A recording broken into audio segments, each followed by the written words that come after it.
Mark எழுதின சுவிசேஷம் 14ஆம் அதிகாரம் 3-9.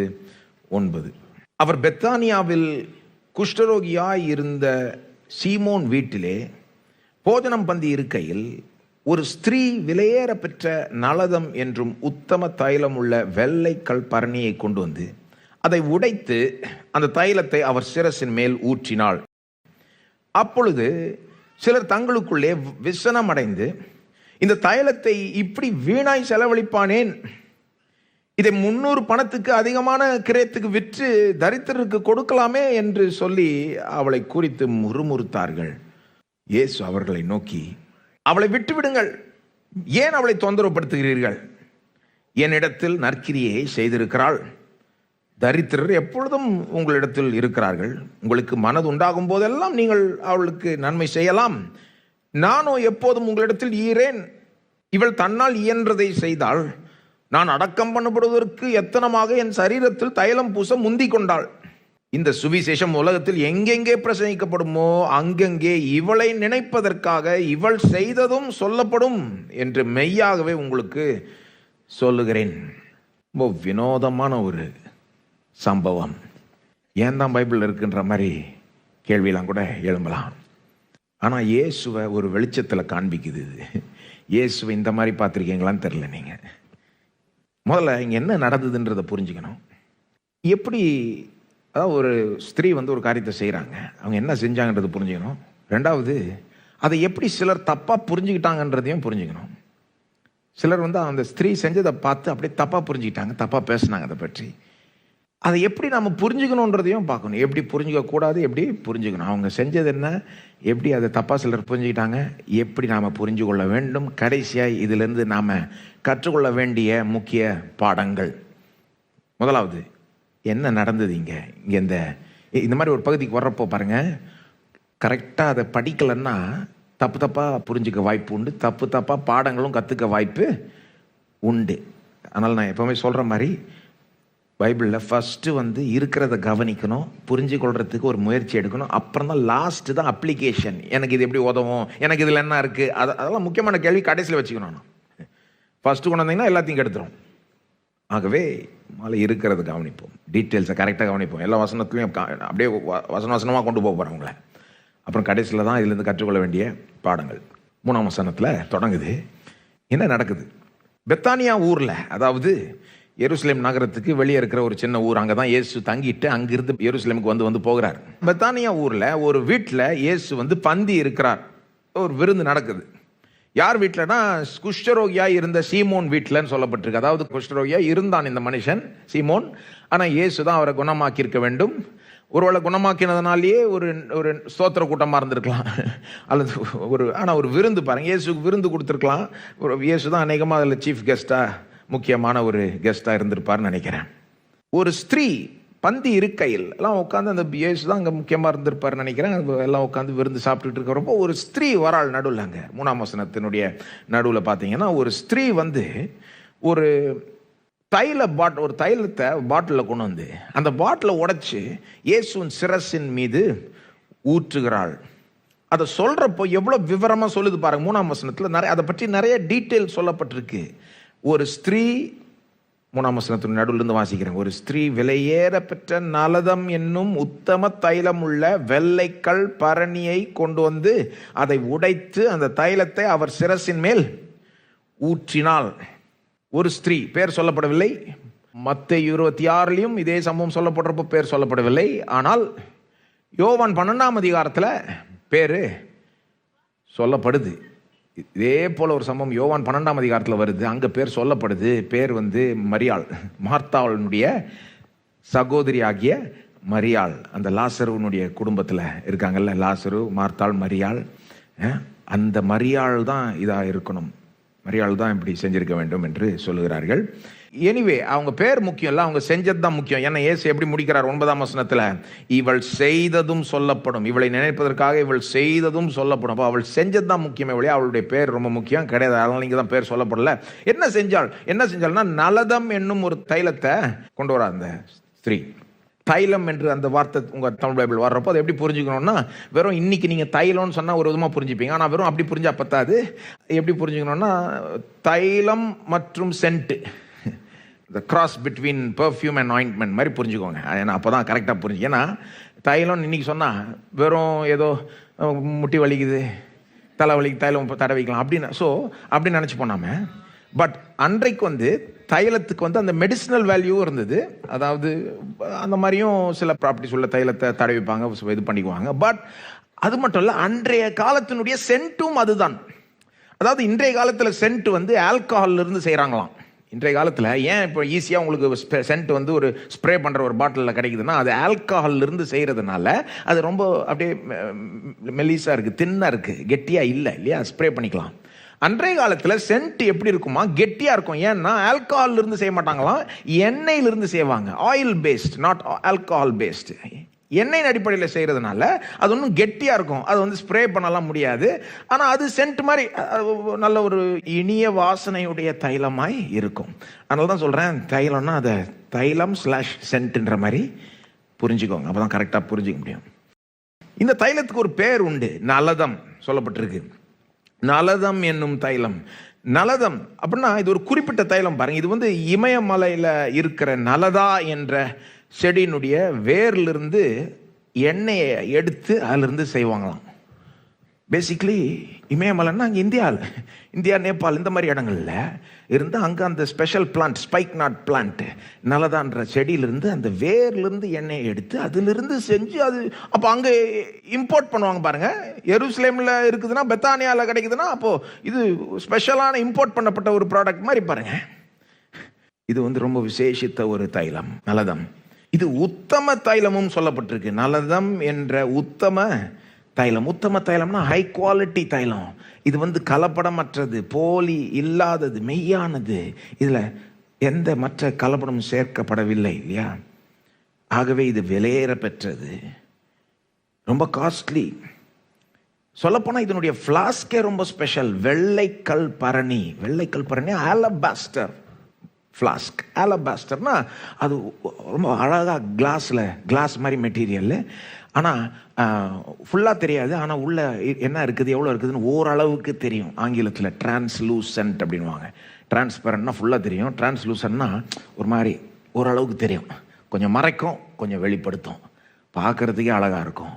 அந்த ஃப்ளாஸ்கை பார்த்தீங்கன்னாலே உங்களுக்கு தெரிஞ்சிருது, ஓ இதில் என்னமோ ஸ்பெஷலாக வச்சுருக்கிறாங்க.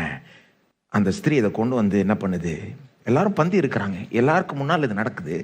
கொண்டு அநேகமாக ஆண்கள் அந்த டேபிளில் மேஜையில் அந்த இதில் உட்காந்துக்கிட்டு இருந்திருப்பாங்க, பெண்கள் ஒருவேளை சர்வ் பண்ணிகிட்டு இருந்திருப்பாங்க. மரியாள், எப்போவுமே மரியாள் கொஞ்சம் வித்தியாசமான அவள் என்ன பண்ணுறா, இந்த ஃப்ளாஸ்கை கொண்டு அதை உடைத்து அந்த தைலத்தை அவர் சிரசின் மேல் ஊற்றினாள். உடைத்து அந்த தைலத்தை அவர் சிரசின் மேல், ஒவ்வொரு வார்த்தையும் முக்கியம். உடைத்துன்னு ஏன் சொல்லப்பட்டிருக்குன்னா, உடைச்சிட்டானா அப்போ திரும்ப யூஸ் பண்ண முடியாது. என்ன அர்த்தம், ஃபுல்லாக ஊற்றிட்டான். மத்திய மார்க் பார்த்தீங்கன்னா சிரசின் மேல் ஊற்றினாள்னு சொல்லப்படுது. யோவானில் பார்த்தீங்கன்னா பாதத்திலையும் ஊற்றுகிறாள். ஏன்னா அவ்வளோ இருக்குது, எல்லாத்தையும் இயேசுவின் மேலேயே ஊற்றி முடிக்கிறாள். இது எப்படி நாம் புரிஞ்சுக்கணும், இந்த அவளுடைய செயலை ஓரளவுக்கு அது ஃபஸ்ட்டு புரிஞ்சுக்கணும். அதாவது அல்லது இப்படி கேட்குறேன், அங்கே மற்றவங்களாம் சுற்றி இருந்து பார்த்துக்கிட்டு இருக்காங்க இது நடக்கிறத, அவங்க எப்படி இதை புரிஞ்சு கொண்டிருப்பாங்கன்னு நினைக்கிறீங்க நீங்கள்? அவங்க இதை எப்படி எடுத்திருப்பாங்க? இது வழக்கமாய் அவங்க பார்க்கக்கூடிய ஒரு செயலா? பாருங்க, வழக்கமாக நீங்கள் ஒரு அந்த யூத கலாச்சாரத்தில் அந்த காலத்தில் நீங்கள் ஒரு வீட்டுக்கு விருந்து போகிறீங்கன்னா, நீங்கள் ஒரு முக்கியமான கெஸ்ட்டாக போகிறீங்கன்னா, உங்களை அவங்க ஒரு விதத்தில் வரவேற்பாங்க, கனப்படுத்துவாங்க. அவங்களுக்குன்னு ஒரு வழக்கம் இருந்தது. பைபிள்லேயே சொல்லப்படுது பாருங்கள், லூக்கா 7:44 46 வழக்கமாக யூதர்கள் ஒருத்தரை விருந்துக்கு அழைக்கிறாங்கன்னா, ஒரு முக்கியமான கெஸ்ட்டு வராங்கன்னா, அவங்களுக்கு ஃபஸ்ட்டு என்ன பண்ணுவாங்களாம், கால் கழுவுறதுக்கு தண்ணி கொடுப்பாங்க. ஏன்னா அந்த காலத்தில் தான் தேவை. பாருங்கள், ரோடெலாம் தார் ரோடு கிடையாது, இப்படியே தூசி பட்ட ரோடாக இருக்கும். அதுலேருந்து நடந்து வர்றதுக்குள்ளே ஒரு வழி ஆகிடும். அப்போ உள்ளே வர்றப்போ ஃபஸ்ட்டு கால் கழுவுறதுக்கு தண்ணி, அப்புறம் ஆள் ஒரு வழியாக இருக்கிறதுனால அவங்க கொஞ்சம் ஃப்ரெஷ்ஷன் பண்ணுறதுக்கு தலையின் மேலே எண்ணெயை பூசுவார்கள். அதெல்லாம் அவங்களுக்கு அது முக்கியமாக இருந்தது. பாருங்கள், ஒரு கெஸ்ட்டை கனப்படுத்துறது, மரியாதைப்படுத்துறது அவங்களுக்கு செய்ய வேண்டிய, செலுத்த வேண்டிய கடமை மாதிரி அது. ஸோ வழக்கமாக அப்படி தான் நடக்கும். ஒரு கெஸ்ட் வந்தாங்கன்னா கால் கழுவுறதுக்கு தண்ணி, அவங்கள வரவேற்பாங்க, அவங்க தலை மேலே எண்ணெய் பூசுவாங்க, ஒரு சில சொட்டுகளை இந்த மாதிரி இது பண்ணுவாங்க. ஆனா இது அந்த மாதிரி செயலா கிடையாது. இங்க வந்து எண்ணெய் யூஸ் பண்ணப்படவில்லை, எண்ணெய் கிடையாது. இது விலையேற பெற்ற ஒரு தைலம், நலதம், வேற எண்ணெய் கிடையாது. அது மட்டும் இல்ல, வழக்கமா வந்து ஒரு சில சொட்டுகள் தான் வைப்பாங்க. இந்த அம்மா வந்து பிளாஸ்கியை உடைச்சு ஃபுல்லா ஊற்றி முடிச்சிருது. இது ரொம்ப வித்தியாசமான ஒரு செயல். பழைய ஏற்பாட்டில் இது மாதிரி சில செயல்கள் இருக்கு. நீங்க உதாரணத்துக்கு ஆசாரியனை அபிஷேகிப்பாங்க. சில நேரம் அபிஷேகிக்கிறப்போ அப்படியே ஃபுல்லா ஊற்றுவாங்க எண்ணெயை. தலையில ஊத்துனா அது கீழே வரைக்கும் அப்படியே வடியுன்றாங்க. பழைய ஏற்பாட்டில் எழுதப்பட்டிருக்கு. கொஞ்சம் கொஞ்சம் அந்த மாதிரி இருக்கு. அல்லது ஒரு தீர்க்கதரிசி ஒரு ராஜாவை அபிஷேகிப்பார். ஸ்பெஷலா சாமுவேல்லாம் பாருங்க, தாவீதை போய் அபிஷேகித்தார் இல்லையா? ஒருவேளை மரியாள் வந்து இயேசுவை ராஜாவா நினைச்சு, மேசியாவா நினைச்சு இப்படி செய்தாலோ, ஏன்னா இது கொஞ்சம் வித்தியாசமான, வெறும் ஒரு கெஸ்ட்டை மதிக்கிற மாதிரி செய்யப்படல, இது கொஞ்சம் வித்தியாசமாய் செய்யப்பட்டது. ஆனா எக்ஸாக்டா அது மாதிரியும் கூட கிடையாது. ஏன்னா அது என்ன பயன்படுத்துவாங்க, இவன் வந்து இந்த விளையாடப்பட்ட தைலத்தை பயன்படுத்துறாள். என்ன சொல்ல வரேன்னா, இது வழக்கத்துக்கு மாறான ஒரு செயல், வழக்கத்துக்கு மாறான ரொம்ப ரொம்ப அன்யூஷுவல் இது. ஒருவேளை அதனால தான் சுற்றி இருக்கிறவங்களும் இதை தப்பா புரிஞ்சுக்கிட்டாங்க. ஏன்னா இது வரைக்கும் அவங்க இந்த மாதிரி ஒருவேளை பார்க்காம இருந்திருக்கலாம். 4ஆம் வசனம் 5ஆம் வசனத்துல எப்படி தப்பா புரிஞ்சுக்கிட்டாங்க சிலர்ன்றதை பார்க்கலாம். அப்பொழுது சிலர் தங்களுக்குள்ளே விசனம் அடைந்து, இந்த தைலத்தை இப்படி வீணாய் செலவழிப்பானேன், இதை 300 பணத்துக்கு அதிகமான கிரயத்துக்கு விற்று தரித்திரருக்கு கொடுக்கலாமே என்று சொல்லி அவளை குறித்து முறுமுறுத்தார்கள். அங்க உட்கார்ந்துட்டு இருக்க சிலர் வந்து இவள் இப்படி செஞ்சதை பார்த்த உடனே என்ன பேசுறாங்க, என்ன வின் வேஸ்ட், இது விலையேறப்பட்ட தைலமாச்சு, இதை வித்தா எவ்வளவு பணம் கிடைச்சிருக்குமே, இந்த பணத்தை வச்சு ஏழைகளுக்கு உதவி செஞ்சிருக்கலாமே. பாருங்க, அவங்க சொன்னது தப்பா ரைட்டா? தப்பு. ஏன்னா அடுத்தது இயேசு அவங்களை கண்டிக்க போறாரு. ஆனா அவங்க ஏன் அப்படி சொன்னாங்கன்றது கொஞ்சம் அவங்க கண்ணோட்டத்தை கொஞ்சம் புரிஞ்சுக்கணும். இயேசுடைய கண்ணோட்டத்தை புரிஞ்சுக்கிறதுக்கு முதல்ல அவங்க கண்ணோட்டத்தை கொஞ்சம் புரிஞ்சுக்கோங்க. ஏன் அப்படி சொன்னாங்கன்னா, பாருங்க, அந்த தைலத்தினுடைய விலையை கொஞ்சம் நீங்க தெரிஞ்சுக்கணும். விலையேறப்பெற்ற தைலம் சொல்லப்பட்டிருக்குல்ல, எவ்வளோ அதனுடைய விலை என்ன, காஸ்ட் என்ன, அவங்களே ஒரு காமெண்ட் அடிக்கிறாங்க 5ஆம் வசனத்தில். இதை வித்து இருந்தா எவ்வளோ கிடைச்சிருக்குமா, 300 பணத்துக்கு அதிகமாய் கிடைச்சிருக்கும். 300 பணம்னா கிரேக்க மொழியில மூல பாஷையில் அங்கே 300 தினாரி. 300 தினாரி அந்த காலத்தில் 300 தினாரி. இந்த காலத்தில் எவ்வளோ பணம்ன்றத வேத வல்லுநர்கள் ஆராய்ச்சி செய்கிறாங்க. பாருங்க, ஆராய்ச்சி செய்கிறவர்கள் என்ன சொல்றாங்கன்னா, பெரும்பாலும் எப்படி சொல்றாங்க தெரியுமா, என்ன அமௌண்ட் தெரியுமா, இன்றைய பணத்தில் 15 லட்சத்துக்கு மேலே. எவ்வளோ? 15 லட்சத்துக்கு மேலே. பெரும்பாலும் வேத வல்லுநர்கள் அந்த ஒரு முடிவுக்கு தான் வராங்க. ரொம்ப அடிமட்டமாக சொல்கிறவங்க கூட ஒரு 10 லட்சம் இல்லைன்னா ஒரு 7 லட்சம் மேலே அப்படி சொல்கிறாங்க. நான் என்ன சொல்கிறேன், சரி அடிமட்டமாகவே எடுத்துக்கோங்க. 7 லட்சம் எடுத்துக்கலாமா? சரி 7 லட்சம் கூட எடுத்துக்கலாம். உங்களுக்கு எத்தனை பேர் இருக்கு உங்கள் வீட்டில் 7 லட்சம் உள்ள தைலம் பாட்டில் வச்சிருக்கிறீங்க? இருந்தாலும் சொல்ல மாட்டீங்க, பரவாயில்ல. ஆனால் அவ்வளோ பேர் ஒன்றும் கிடையாது. ஆக்சுவலாக நான் அதை பார்த்தப்போ அந்த வேல்யூ, அந்த அமௌண்ட்டை பார்த்து நான் ஷாக் ஆகிட்டேன். நான் எனக்கு ஒரு கேள்வி உண்டாச்சு. அப்போ இன்றைய உலகத்தில் அப்படிப்பட்ட விலை உயர்ந்த சென்ட் பாட்டில்லாம் இருக்குதா, பர்ஃப்யூம்ஸ் இருக்குதா அப்படின்னு கொஞ்சம் போய் பார்த்தேன். நான் பார்த்தா நான் ஆச்சரியப்பட்டு பார்த்தது என்னன்னா, 15 லட்சத்துக்கு ஒரு சென்ட் பாட்டில்னு நிறையா இருக்குது. தெரியுமா உங்களுக்கு? எனக்கு இது தெரியல. இப்போ இதுக்காக ஆராய்ச்சி செய்கிறப்போ தான் தெரிஞ்சுது. இன்றைய உலகத்தில் 15 லட்சம் சென்ட் பாட்டில் நிறைய வகை வகையாக இருக்குது, வேற வேற பிராண்டில் இருக்குது.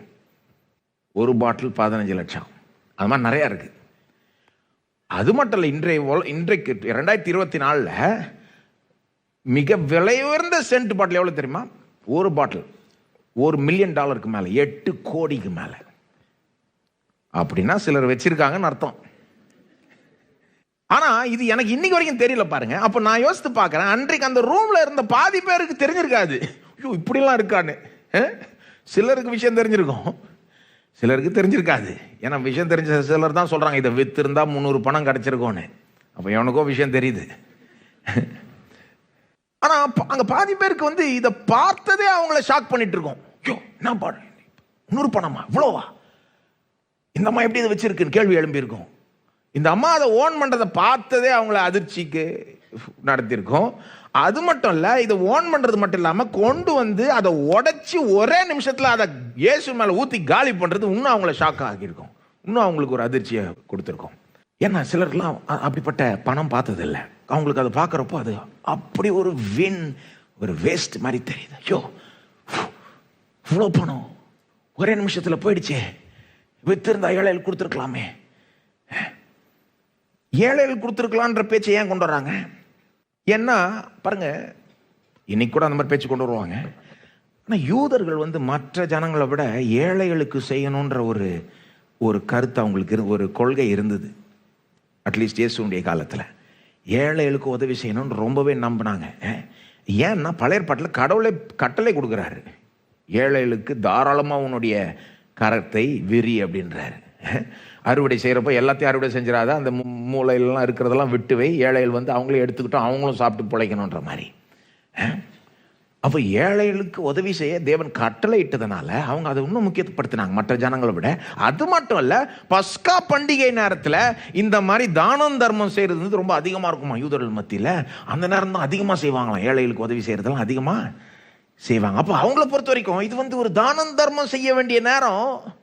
இந்த நேரத்தில் போய் இந்த பொம்பளை இது வீணாக்கிடுச்சே, ஒரே நிமிஷத்தில் பாட்டில் காலி பண்ணிடுச்சே, இதை வித்திருந்தா எவ்வளோ ஏழைகள் பொழைச்சிருக்கலாம். இது யார் சொன்னாங்க? இதை வித்து ஏழைகள் கொடுத்துருக்கலான்னு யார் சொன்னா? இங்க மார்க்ல சொல்லுகிறார் 4ஆம் வசனத்தில் சிலர்னு சொல்லுது. மத்தேயு 26:8 சீஷர்கள்னே சொல்லப்பட்டிருக்கு. சிலர்னா வெறும் சிலர் இல்ல, சீஷர்கள். இயேசுனுடைய சீஷர்களே சிலர் இப்படி பேசிக்கிட்டு இருக்காங்க, இதை வித்து ஏழைகளுக்கு கொடுத்துருக்கலாமேன்னு சொல்லி முறுமுறுத்துக்கிட்டு இந்த ஸ்திரீயை பற்றி ஒரு மாதிரி பேசிக்கிட்டு இருக்காங்க.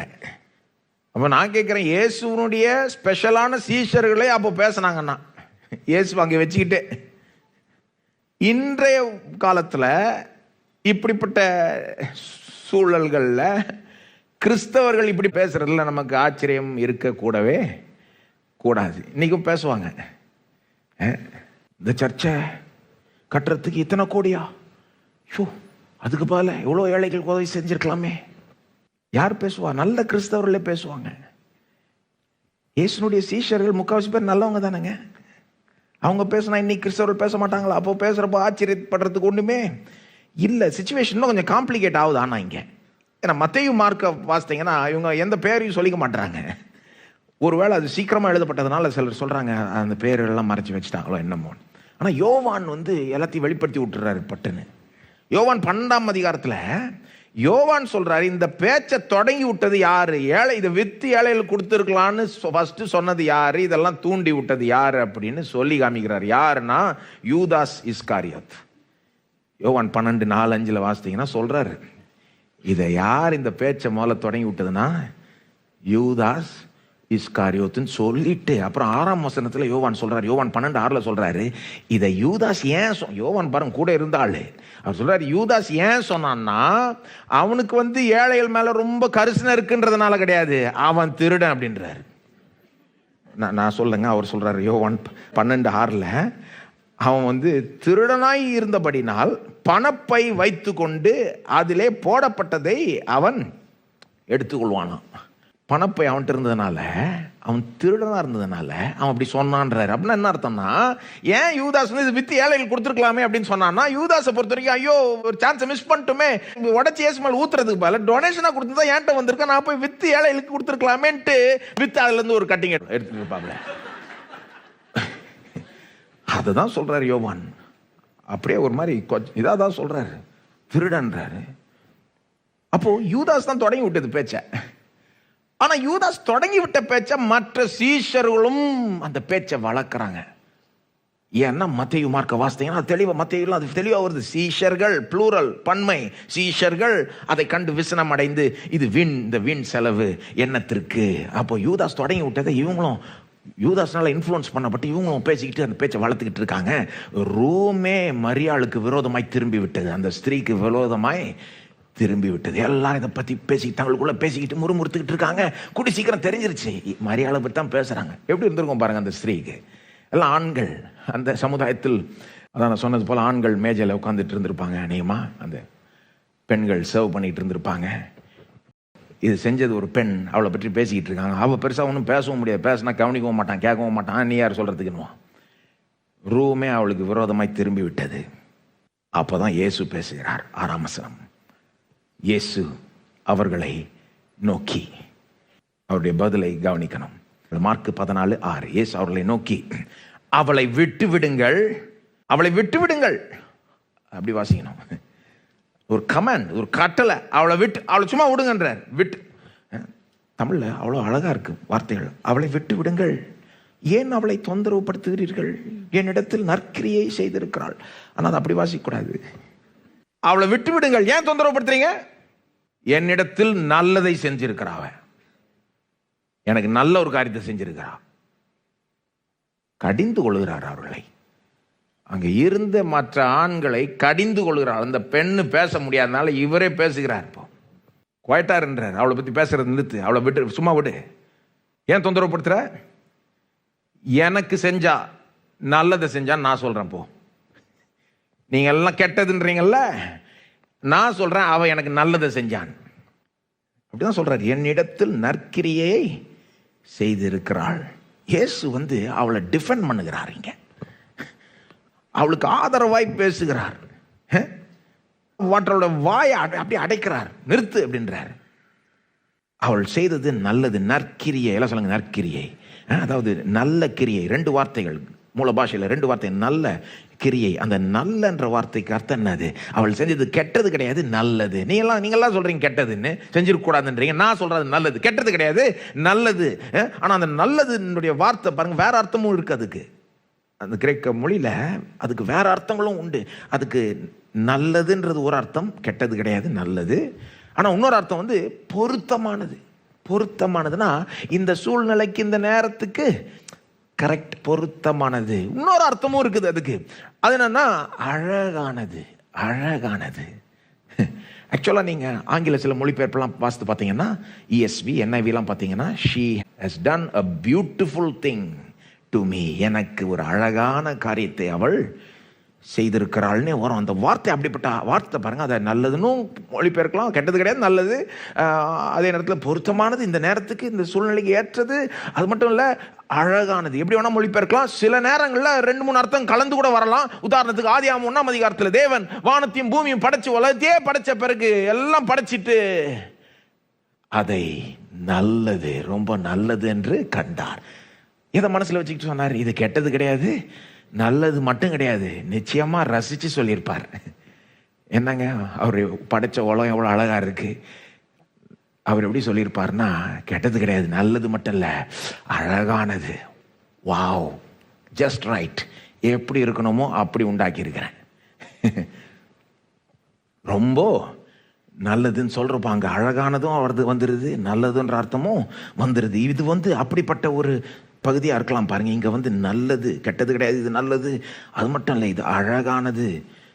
இயேசு சொல்றாரு, நிறுத்து, போதும், நீங்க பேசுறது தான் போதும். நான் சொல்றேன் இது நல்லது, எனக்கு அவ செஞ்சிருக்கா, நான் சொல்றது நல்லது, அழகானது அப்படின்ட்டு. அப்புறம் தொடர்ந்து அவர் பேசுறாரு பாருங்க. 7ஆம் வசனம். ஏழைகளை பற்றி பேசணுமா? சரி பேசலாம் வா. ஏழைகளை பற்றி தான் சொன்ன, வித்து ஏழைகள் கொடுத்துருக்கலான்னு சொன்னேன்ல. 7ஆம் வசனத்துல அதை தாக்கல் பண்றாரு. 7ஆம் வசனத்துல, தரித்திரர் எப்போதும் உங்களிடத்தில் இருக்கிறார்கள், உங்களுக்கு மனதுண்டாகும் போது எல்லாம் நீங்கள் அவர்களுக்கு நன்மை செய்யலாம், நானோ எப்போதும் உங்களிடத்தில் இரேன். அவர் சொல்றதை கரெக்டாக கவனிங்க. என்ன சொல்றாரு? எப்பா நீ ஏழைகள் கொடுத்துருக்கலான்ற, ஏழைகள் உன்கிட்ட எப்பவுமே இருப்பாங்க.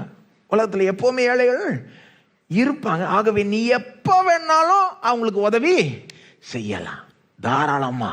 ஆனா நான் எப்பவுமே இருக்க மாட்டேன்னு அர்த்தம். நீ எப்ப வேணாலும் இந்த மாதிரி எனக்கு செய்ய முடியாது. இன்னும் கொஞ்சம் நேரம் கழிச்சு மரியாதை நினைச்சா கூட இதே இது மாதிரி எனக்கு செய்ய முடியாது. கூடி சீக்கிரம் நான் கைது செய்யப்பட போகிறேன், ரோமர்கள்ட்ட ஒப்படைக்கப்பட போகிறேன், என்னை சிலுவையில் அரைஞ்சிருவாங்க. அதுக்கப்புறம் மரியாள் இப்படி நெருங்க முடியாது என்கிட்ட. அவ விரும்பினா கூட, நினைச்சா கூட என்னை இப்படி சிரசின் மேல் இந்த தைலத்தெல்லாம் ஊத்தி என்னை கனப்படுத்தவே முடியாது. அப்படின்னா என்ன சொல்ல வர்றாரு? ஏழைகளுக்கு நீ எப்போ வேணா உதவி செய்யலாம்ப்பா, எப்பவுமே உன்னோட இருக்கிறாங்க. இப்ப நான் உன் மத்தியில் இருக்கிறேன், இன்னும் ரொம்ப காலம் இருக்க மாட்டேன், இன்னும் ஒரு சில நாட்கள் தான், அவ்வளவுதான். இதுக்கப்புறம் மரியாதை செஞ்சிருக்க முடியாது. ஆகவே இது பர்ஃபெக்ட் டைமிங்ன்றாரு. அதான் அர்த்தம். 6ஆம் வசனத்துல என்ன சொல்றாரு? அவள் செய்தது நல்லது, அழகானது. 7ஆம் வசனத்துல என்ன சொல்றாரு? அவள் பர்ஃபெக்ட் டைம்ல செஞ்சிருக்கிறான். இதுக்கப்புறம் அவள் நினைச்சதா கூட செஞ்சிருக்க முடியாது. கரெக்டா டைம் பண்ணி இதை செஞ்சிருக்கிறான். அதாவது அவ செஞ்ச செயலை நியாயப்படுத்துறார். ஆனா அதே நேரத்தில் ஒரு காரியத்தை கவனிச்சிங்களா? ஏழைகளுக்கு உதவி செய்யணும்ன்றத எந்த விதத்திலையும் அவர் இழிவுபடுத்தவே இல்லை. அதை பார்த்தீங்களா? ஏழைகளுக்கு உதவி செய்யணும்ன்றதை இழிவுபடுத்தவே இல்லை. அவர் வேணா இப்படி கூட சொல்லியிருக்கலாம், என்ன பேசுற, ஏழைகளோட நான் முக்கியம் தெரியாதா உனக்கு, வேணா சொல்லியிருக்கலாம். ஏன்னா அவர் எல்லாரும் காட்டிலும் முக்கியம், ஏழை பணக்காரன் எல்லார காட்டிலும் அவர் தான் முக்கியம். அப்போ வேணா சொல்லிருக்கலாம், என்ன பேச்சு பேசுறேன், எனக்கு அவ செய்யறா, இந்த நேரத்தில் போயிட்டு ஏழைகளுக்கு செய்யறதை பற்றி பேசிக்கிட்டு இருக்கே, நான் யாருன்னு தெரியாதா, இப்படிலாம் பேசிக்கலாம். நான் அப்படி பேசலைன்னா அவர் அப்படிப்பட்டவர் கிடையாது. அது மட்டும் இல்ல, அவர் ஏன் அப்படி பேசலன்னா, யாரும் தப்பா நினைச்சிடக்கூடாது. ஏழைகளுக்கு உதவி செய்யறது முக்கியம் அல்லன்னு நினைச்சிடவே கூடாது. ஏன்னா மற்ற இடங்கள்ல இயேசுவை எவ்வளவு வலியுறுத்துகிறார். அதை 2 வாரம் முன்னால ஒரு ஓமையை பார்த்துமே, கடைசியில் வர்றப்போ எப்படி உலகத்தையே 2ஆ பிரிப்பாரு. ஏழைகளுக்கு உதவி செஞ்சவங்க, தானம் தர்மம் செஞ்சவங்க, இன்னொரு கூட்டம் தானம் தர்மமே செய்யாதவங்கன்னு பிரிச்சிருவாரு அப்படின்னு பார்த்தோம். ஞாபகம் இருக்காங்க? அப்போ எத்தனையோ இடங்கள்ல ஏழைகளுக்கு உதவி செய்யறது வலியுறுத்துறாரு. அப்ப இங்க நாம யாருமே தப்பா நினைச்சிடக்கூடாது. அவன் பேசுற பேச்சு என்னது, இதை செஞ்சிருக்க கூடாது. மரியாள் இதை செஞ்சிருக்க கூடாது. இயேசுக்கு இதை ஊற்றி இருக்கிறது பதிலாக என்ன பண்ணியிருக்கணும், வித்து ஏழைகளுக்கு கொடுத்துருக்கணும். ஆனால் அவர் எப்படி பேசல, இல்லை மரியாள் இப்படி தான் செஞ்சிருக்கணும், ஏழைகளுக்கு கொடுக்க தேவையில்லைன்னு பேசவே இல்லை. எப்படி சொல்றாரு, ஏழைகள் எப்பவுமே உன்ட்ட இருக்காங்கப்பா, நீ எப்போ வேணா செய்யலாம், தாராளமாக செய், அதான் அர்த்தம். ஆனால் மரியாள் செஞ்சு தப்புன்னு மட்டும் பேசாத. ஏழைகள் கொடுத்துருக்கலான்ற பேச்சை வச்சுக்கிட்டு அவளை கண்டனம் பண்ணாத, அவளை இழிவா பேசாத. ஏன்னா அவ இந்த டைம்ல செஞ்சது பர்ஃபெக்ட் டைமிங். ஏழைகளுக்கு உதவி செய்யறதை இழிவுபடுத்தாமல் அதே நேரத்தில் அவள் செய்த அந்த செயலை நியாயப்படுத்துகிறார், அவளுக்கு ஆதரவாய் பேசுகிறார். 8ஆம் வசனத்தில் தொடர்ந்து பேசுகிறார், இவள் தன்னால் இயன்றதை செய்தாள், அவளுக்கு முடிஞ்சதை செய்தாள். அப்படின்னா அதை 2 விதமாக புரிஞ்சுக்கலாம். சாஃப்டா புரிஞ்சுக்கணும்னா, முக்காவாசி மொழிபெயர்ப்புகள் எப்படி சொல்லுதுன்னா, அதான் அவளுக்கு முடிஞ்சதை செய்தாள். அப்படின்னா என்ன அர்த்தம், அவள் பெஸ்ட்டை செஞ்சிருக்கா, அவளுக்கு முடிஞ்ச பெஸ்ட்டை செஞ்சிருக்கா. நீ அவளை குற்றம் சாட்டாத, அவளை சும்மா விடு. ஆனால் லிட்ரலா எழுத்தின்படி கிரீக்கில் எப்படி வருதுனாங்க, கிரேக்க மொழியில இவள் இயன்றதை செய்தாள் என்று மொழிபெயர்ப்பு இருக்கு. லிட்ரலா எப்படி தெரியுமா வருது, அவளுக்கு இருந்ததை அவள் செய்தாள், அவளுக்கு இருந்ததை அவள் செய்தாள். கொஞ்சம் ஹார்ஷா புரிஞ்சுக்கணும்னா இப்படி கூட புரிஞ்சுக்கலாம் அதை. அதாவது அவளுக்கு இருந்தது அவள் செய்தாள். அதாவது எப்பா ஏழைகள் எப்பவுமே உன்ட்ட இருக்கிறாங்க, நீ எப்ப வேணா அவங்களுக்கு உதவி செய்யலாம், தாராளமா உதவி செய்ப்பா, நீ செய், அவனை யார் தடுத்து நிறுத்துறா. அவ இப்ப எனக்கு செஞ்சது பர்ஃபெக்ட் டைம், அவளை குற்றம் சாட்டாது, அவளுக்கு இருந்தது அவள் செய்தாள், உனக்கு என்ன வந்தது. கொஞ்சம் ஹார்ஷா புரிஞ்சுக்கிட்டா அது அப்படி புரிஞ்சுக்கலாம். ரெண்டு விதமா புரிஞ்சுக்கலாம் அதை அவர் சொல்றதாங்க. தமிழ் பைபிளில் மொழிபெயர்த்த மாதிரி புரிஞ்சுக்கலாம், அல்லது அவளுக்கு இருந்தது அவள் செய்தா, உனக்கு என்ன வந்தது, நீ ஏழைகள் செய்யணுமா, தாராளமாக போய் உன்னை யார் தடுக்கிறா. ஆக்சுவலாக அங்கே ஏழைகள் உன்னோட எப்பவுமே இருக்கிறாங்க, நீ எப்போ வேணா செய்யலாம்னு சொல்றாருல்ல. ஆக்சுவலாக உபாகமம் 15:11 மனதில் வச்சுக்கிட்டு தான் சொல்றாருன்னு நினைக்கிறேன். உபாகமம் 15:11 என்ன சொல்லுது, அங்கே பழைய ஏற்பாட்டில் தேவனே சொல்றாரு இல்லையா, ஏழைகள் எப்பவுமே உங்க மத்தியில் இருப்பார்கள், ஆகவே நீங்க என்ன பண்ணணும்ன்றாரு, நீங்க உங்களுடைய கையை தாராளமாய் திறக்க வேண்டும். உபாகமம் 15:11 தேவன் இஸ்ரவேல் ஜனங்கள் கட்டளையிடுகிறார், ஏழைகள் எப்பவுமே உங்களோட இருக்க போகிறபடினால நான் உன் தேவனாய கர்த்தர் நான் கட்டளையிடுகிறேன், உன் கையை தாராளமாய் திறக்க வேண்டும். அவங்களுக்கு நீ தாராளமா உதவி செய்யணும், சும்மா பிச்சை போட்டா பார்த்தா, தாராளமா உதவி செய்யணும். நான் சொல்றேன் கேள் அப்படின்றார். இப்போ இயேசுக்கு தெரியாதுன்றீங்களா? நிச்சயமா தெரியும். அதெல்லாம் மனசுல வச்சுக்கிட்டு தான் சொல்றேன். என்ன சொல்றாரு, ஏழைகளுக்கு எப்போ வேணா நீ செய்யலாம்பா, செய், தயவு செய்து போய் செய். ஆனா அதை வச்சுக்கிட்டு இவ்வளவு கண்டனம் பண்ணாத, இவ்வளவு இழிவா பேசாத. அவளுக்கு இருந்தது அவ செஞ்சா, உனக்கு என்ன வந்தது. அது பத்தாம இன்னும் வளர்த்துக்கிட்டு போறார் இயேசு. 8ஆம் வசனத்தில் பிற்பகுதியில், நான் அடக்கம் பண்ணப்படுவதற்கு எத்தனமாக என் சரீரத்தில் தைலம் பூச முந்தி கொண்டாள். இது என்னதுமா சொல்றாரு, சொல்ல போனா நான் இதை சொல்றேன் கேளு, அவ செஞ்சது நல்லது, அழகானது, அவ பர்ஃபெக்ட் டைமிங்ல செஞ்சா, அவளுக்கு இருந்ததுனால அவ செஞ்சா, அவளுக்கு இருந்த பெஸ்ட்டை செஞ்சா. இது தாண்டி வேணுமா உனக்கு, என் அடக்கத்துக்குன்னே செஞ்சா. போ, என் அடக்கத்துக்குன்னே. ஏன் அப்படி சொன்னார், என் அடக்கத்துக்குன்னே செஞ்சா. ஏன்னா ஒருவேளை ஒரு காரணம் ஏன் அப்படி இருந்திருக்கலாம்னா, யூத கலாச்சாரத்தில் ஒருத்தர் மரித்து அவங்கள அடக்கம் பண்றப்போ ரொம்ப பயங்கரமா செலவழிச்சு, அதாவது பெரிய ஆட்கள், ஒரு பெரிய மனுஷன் மரிக்கிறப்போ அவரை அடக்கம் பண்றப்போ பயங்கரமா செலவழிச்சு அடக்கம் பண்ணுவாங்களாம். நாம இன்றைக்கு நடக்கிறதெல்லாம் நத்திங், ஒண்ணுமே கிடையாது. ஒன்றும் இல்லைங்க. இயேசு அடக்கம் பண்ணப்பட்டப்போ எப்படி நடந்து தெரியுமா உங்களுக்கு? இயேசு கல்வாரி சிலுவையில் மரித்த பிறகு அவருடைய பாடியை ரிக்வஸ்ட் பண்ணி வாங்கினது அரிமத்தா ஊரானாகிய யோசேப்பு. அவர் போய் பிலாத்துக்கிட்ட ரிக்வஸ்ட் பண்ணி இயேசுனுடைய பாடியை கிடைக்கும்படி அவருடைய அந்த கல்லறையில் வைக்கும்படி ரிக்வஸ்ட் பண்ணி வாங்கிட்டு கேட்டு வராரு. அப்புறம் நிக்கதேமும் வராறாங்க. நிக்கதேமு வர்றப்போ நமக்கு சொல்லப்பட்டிருக்கு, யோவான் 19ஆம் அதிகாரத்தில் முடிவில் சொல்லப்பட்டிருக்கு. நிக்கதேமு வர்றப்போ, தமிழ் பைபிள் எப்படி வருதுன்னு தெரியல, பட் 100 ரோமன் லீத்ரா அளவுக்கு அந்த சந்தனங்கள்லாம் கொண்டு வராராம் நிக்கதேமு. 100 ரோமன் லீத்ரானா அதனுடைய வேல்யூ என்ன தெரியுமா? இன்றைய பணத்தில் ஒரு சில கோடிகள், ஒரு சில கோடிகள். நிறைய பேர் அந்த அமௌண்ட்டை பார்த்து ஷாக் ஆகுறாங்க. அந்த அந்த வெயிட்டை பார்த்து, அது ஒரு வெயிட்டு, அவ்வளோ வெயிட்டுக்கு சந்தனம் கொண்டு வந்தா அதனுடைய வேல்யூ என்னவா இருந்திருக்கும்னு சொல்கிறாங்க. அது ஒரு சில கோடிகளுக்கு போகுமா. இந்த அம்மா ஒரு பாட்டில் உடச்சி ஊற்றுனது, 15 லட்சம் பாட்டில் உடச்சி ஊற்றுனது பெருசுன்னு நினச்சிங்கன்னா, அரிமத்தேயா ஊரானாகிய யோசேப்பும் நிக்கதேமுவும் இயேசுக்கு செலுத்தின அந்த மரியாதையும் கனமும் வேற லெவல். பணம்னு வச்சுக்கிட்டிங்கன்னா ஒரு சில கோடிகள் செலவழிச்சு அடக்கம் பண்ண, அது வெறும் இயேசுக்கு மட்டும் கிடையாது பாருங்க. பெரிய ஆட்கள் மறிக்கிறப்போ அவங்க வழக்கம் அப்படி இருந்ததாம். ஏரோது ராஜா மறிக்கிறப்போ அவருக்கு அவர் அடக்கம் பண்றதுக்கு அந்த சந்தனம்லாம் கொண்டு வரப்போ அதை தூக்கிட்டு வர்றதுக்கு 500 பேர் தேவைப்பட்டுதான். 500 பேர் தூக்கிட்டு வந்தா எவ்வளோ வெயிட் கொண்டு வந்திருப்பாங்க. அதனுடைய வேல்யூ என்னவா இருந்திருக்கும் யோசித்து பாருங்க. அல்லது ஒரு ரபி, ஒரு யூத ரபி, ஒரு ஃபேமஸான ரபி இறந்தப்போ அவருடைய அடக்கத்துக்கு அந்த ஸ்பைசஸ், அந்த சந்தனங்களுக்கெல்லாம் அதுக்கு ஒரே ஒரு பணக்கார லேடி இயேசுக்கு செலவழிச்சதை விட கொஞ்சம் கம்மியா 80 ரோமன் லீத்ராஸ், அதாவது அதுவும் அநேகமாக ஒரு சில கோடிகளுக்கு போயிருக்கும். ஏன் இதெல்லாம் சொல்றேன்னு, இந்த உதாரணம்லாம் யூத வழக்கத்துல ஒருத்தர் மரிச்ச பிறகு அடக்கத்துக்கு பயங்கரமா அந்த மாதிரி செலவழிப்பாங்க. அதான் நம்ம ஊர்ல சொல்லுவாங்கல்ல, உயிரோடு இருக்கிறவரையும் கண்டுக்க மாட்டாங்க, மரிச்ச பிறகு அப்படியே போற்றி போடுவாங்க கம்ப்ளீட்டா. அந்த மாதிரி யூதர்கள் மத்தியில மரிச்ச பிறகு அவங்க பெரிய மனிதர்களுக்கு இஷ்டத்துக்கு செலவழிக்கிறது உண்டு. அது ஒரு வழக்கம், அது நிறைய பார்க்கலாம்.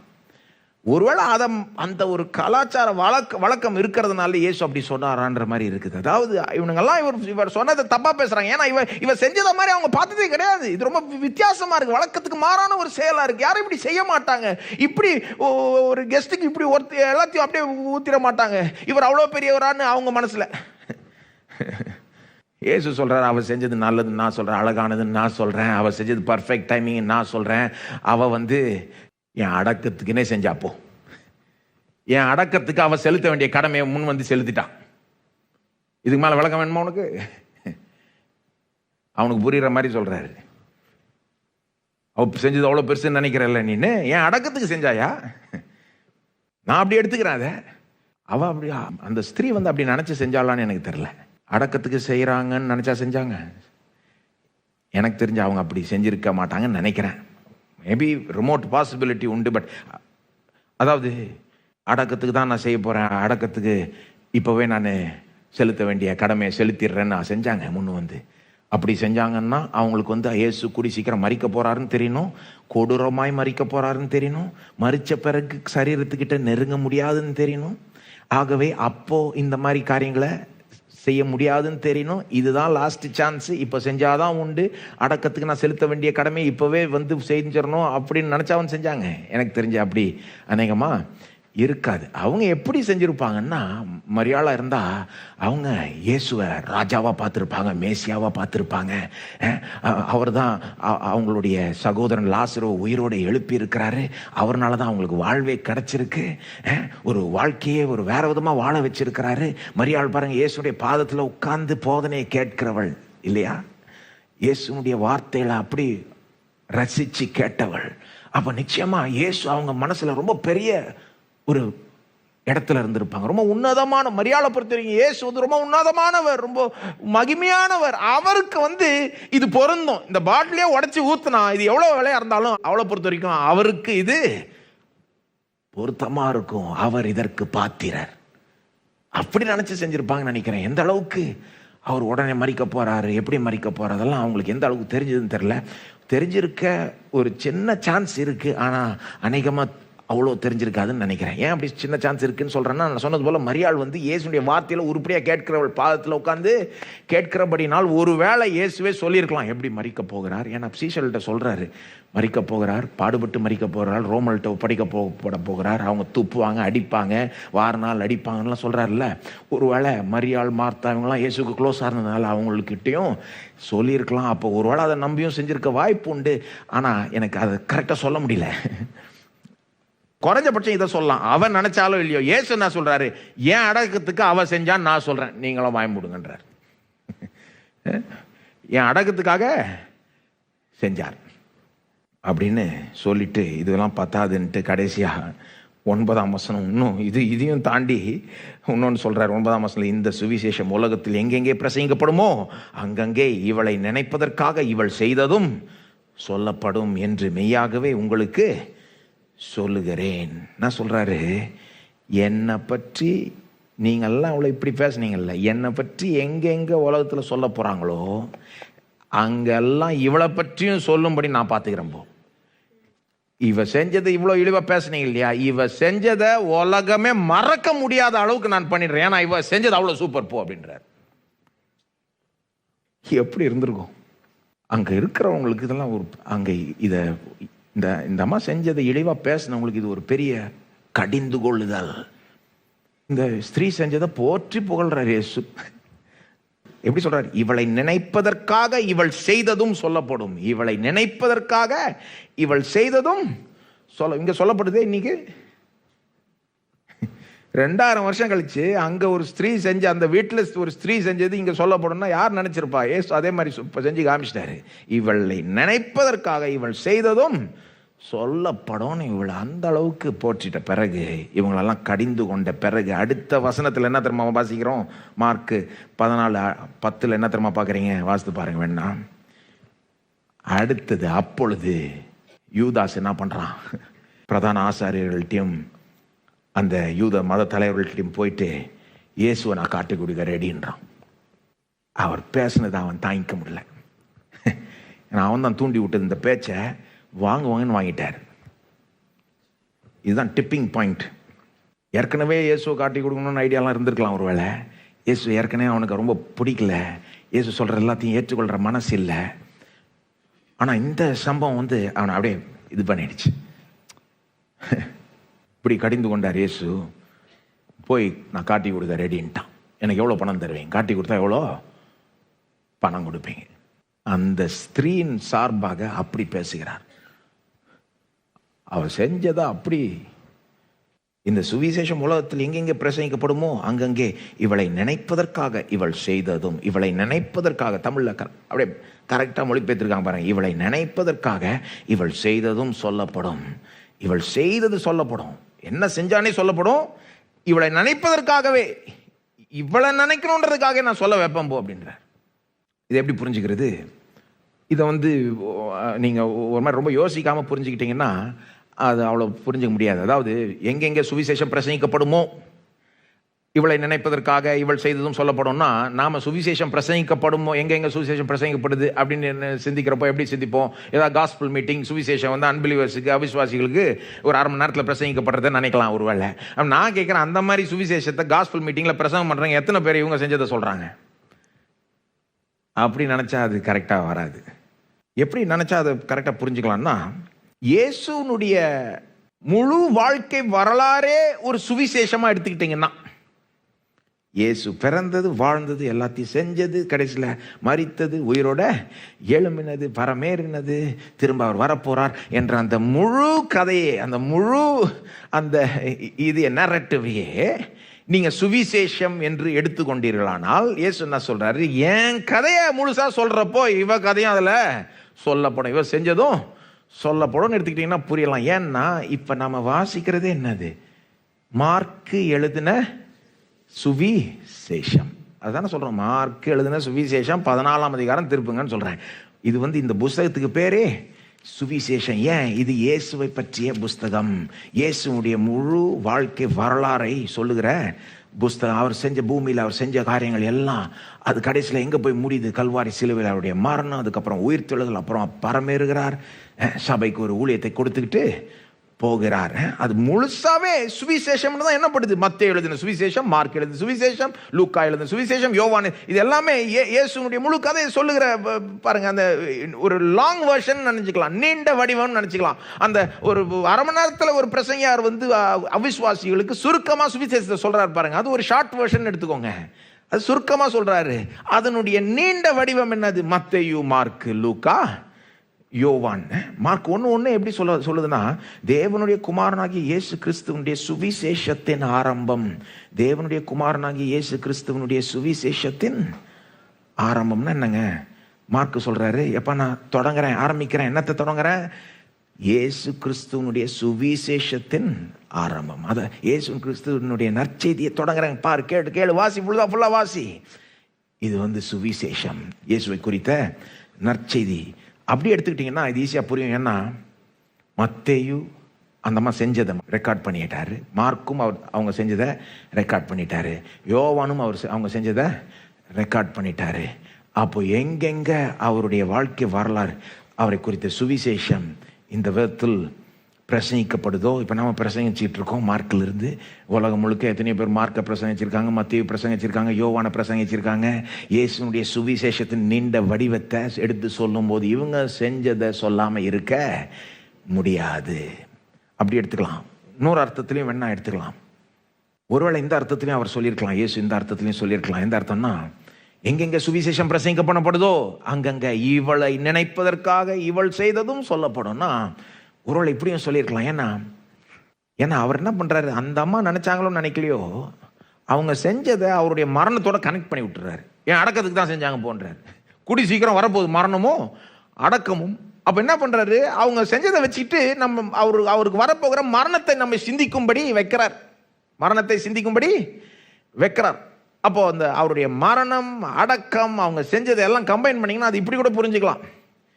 எப்படி என் மரணத்தினுடைய மேன்மையை எங்கெங்க எடுத்து சொல்றாங்களோ, அந்த சுவிசேஷத்தினுடைய மேன்மை என்னது, சிலுவையினுடைய மேன்மை, அதை எங்கெங்க எடுத்து பிரசங்கிக்கிறாங்களோ இந்த அம்மா செஞ்சதும் சொல்லப்படும். எந்த விதத்தில்?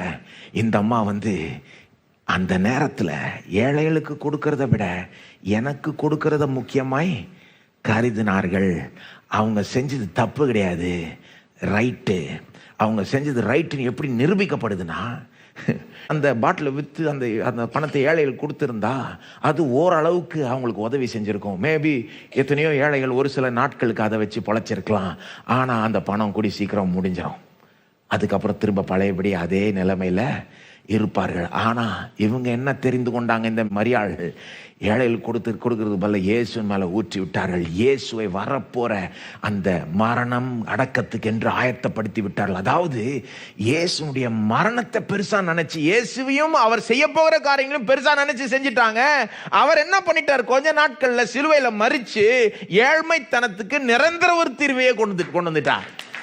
இந்த 15 லட்சத்தை ஏழைகள்கிட்ட கொடுக்கறத காட்டிலும் அவங்க இயேசுட்ட கொடுத்தப்போ என்ன பண்றாங்க, இயேசுவை கனப்படுத்தி அவர் செய்ய போகிற செயல் இதெல்லாம் காட்டிலும் பெருசு, தானம் தர்மத்தை காட்டிலும் பெருசு.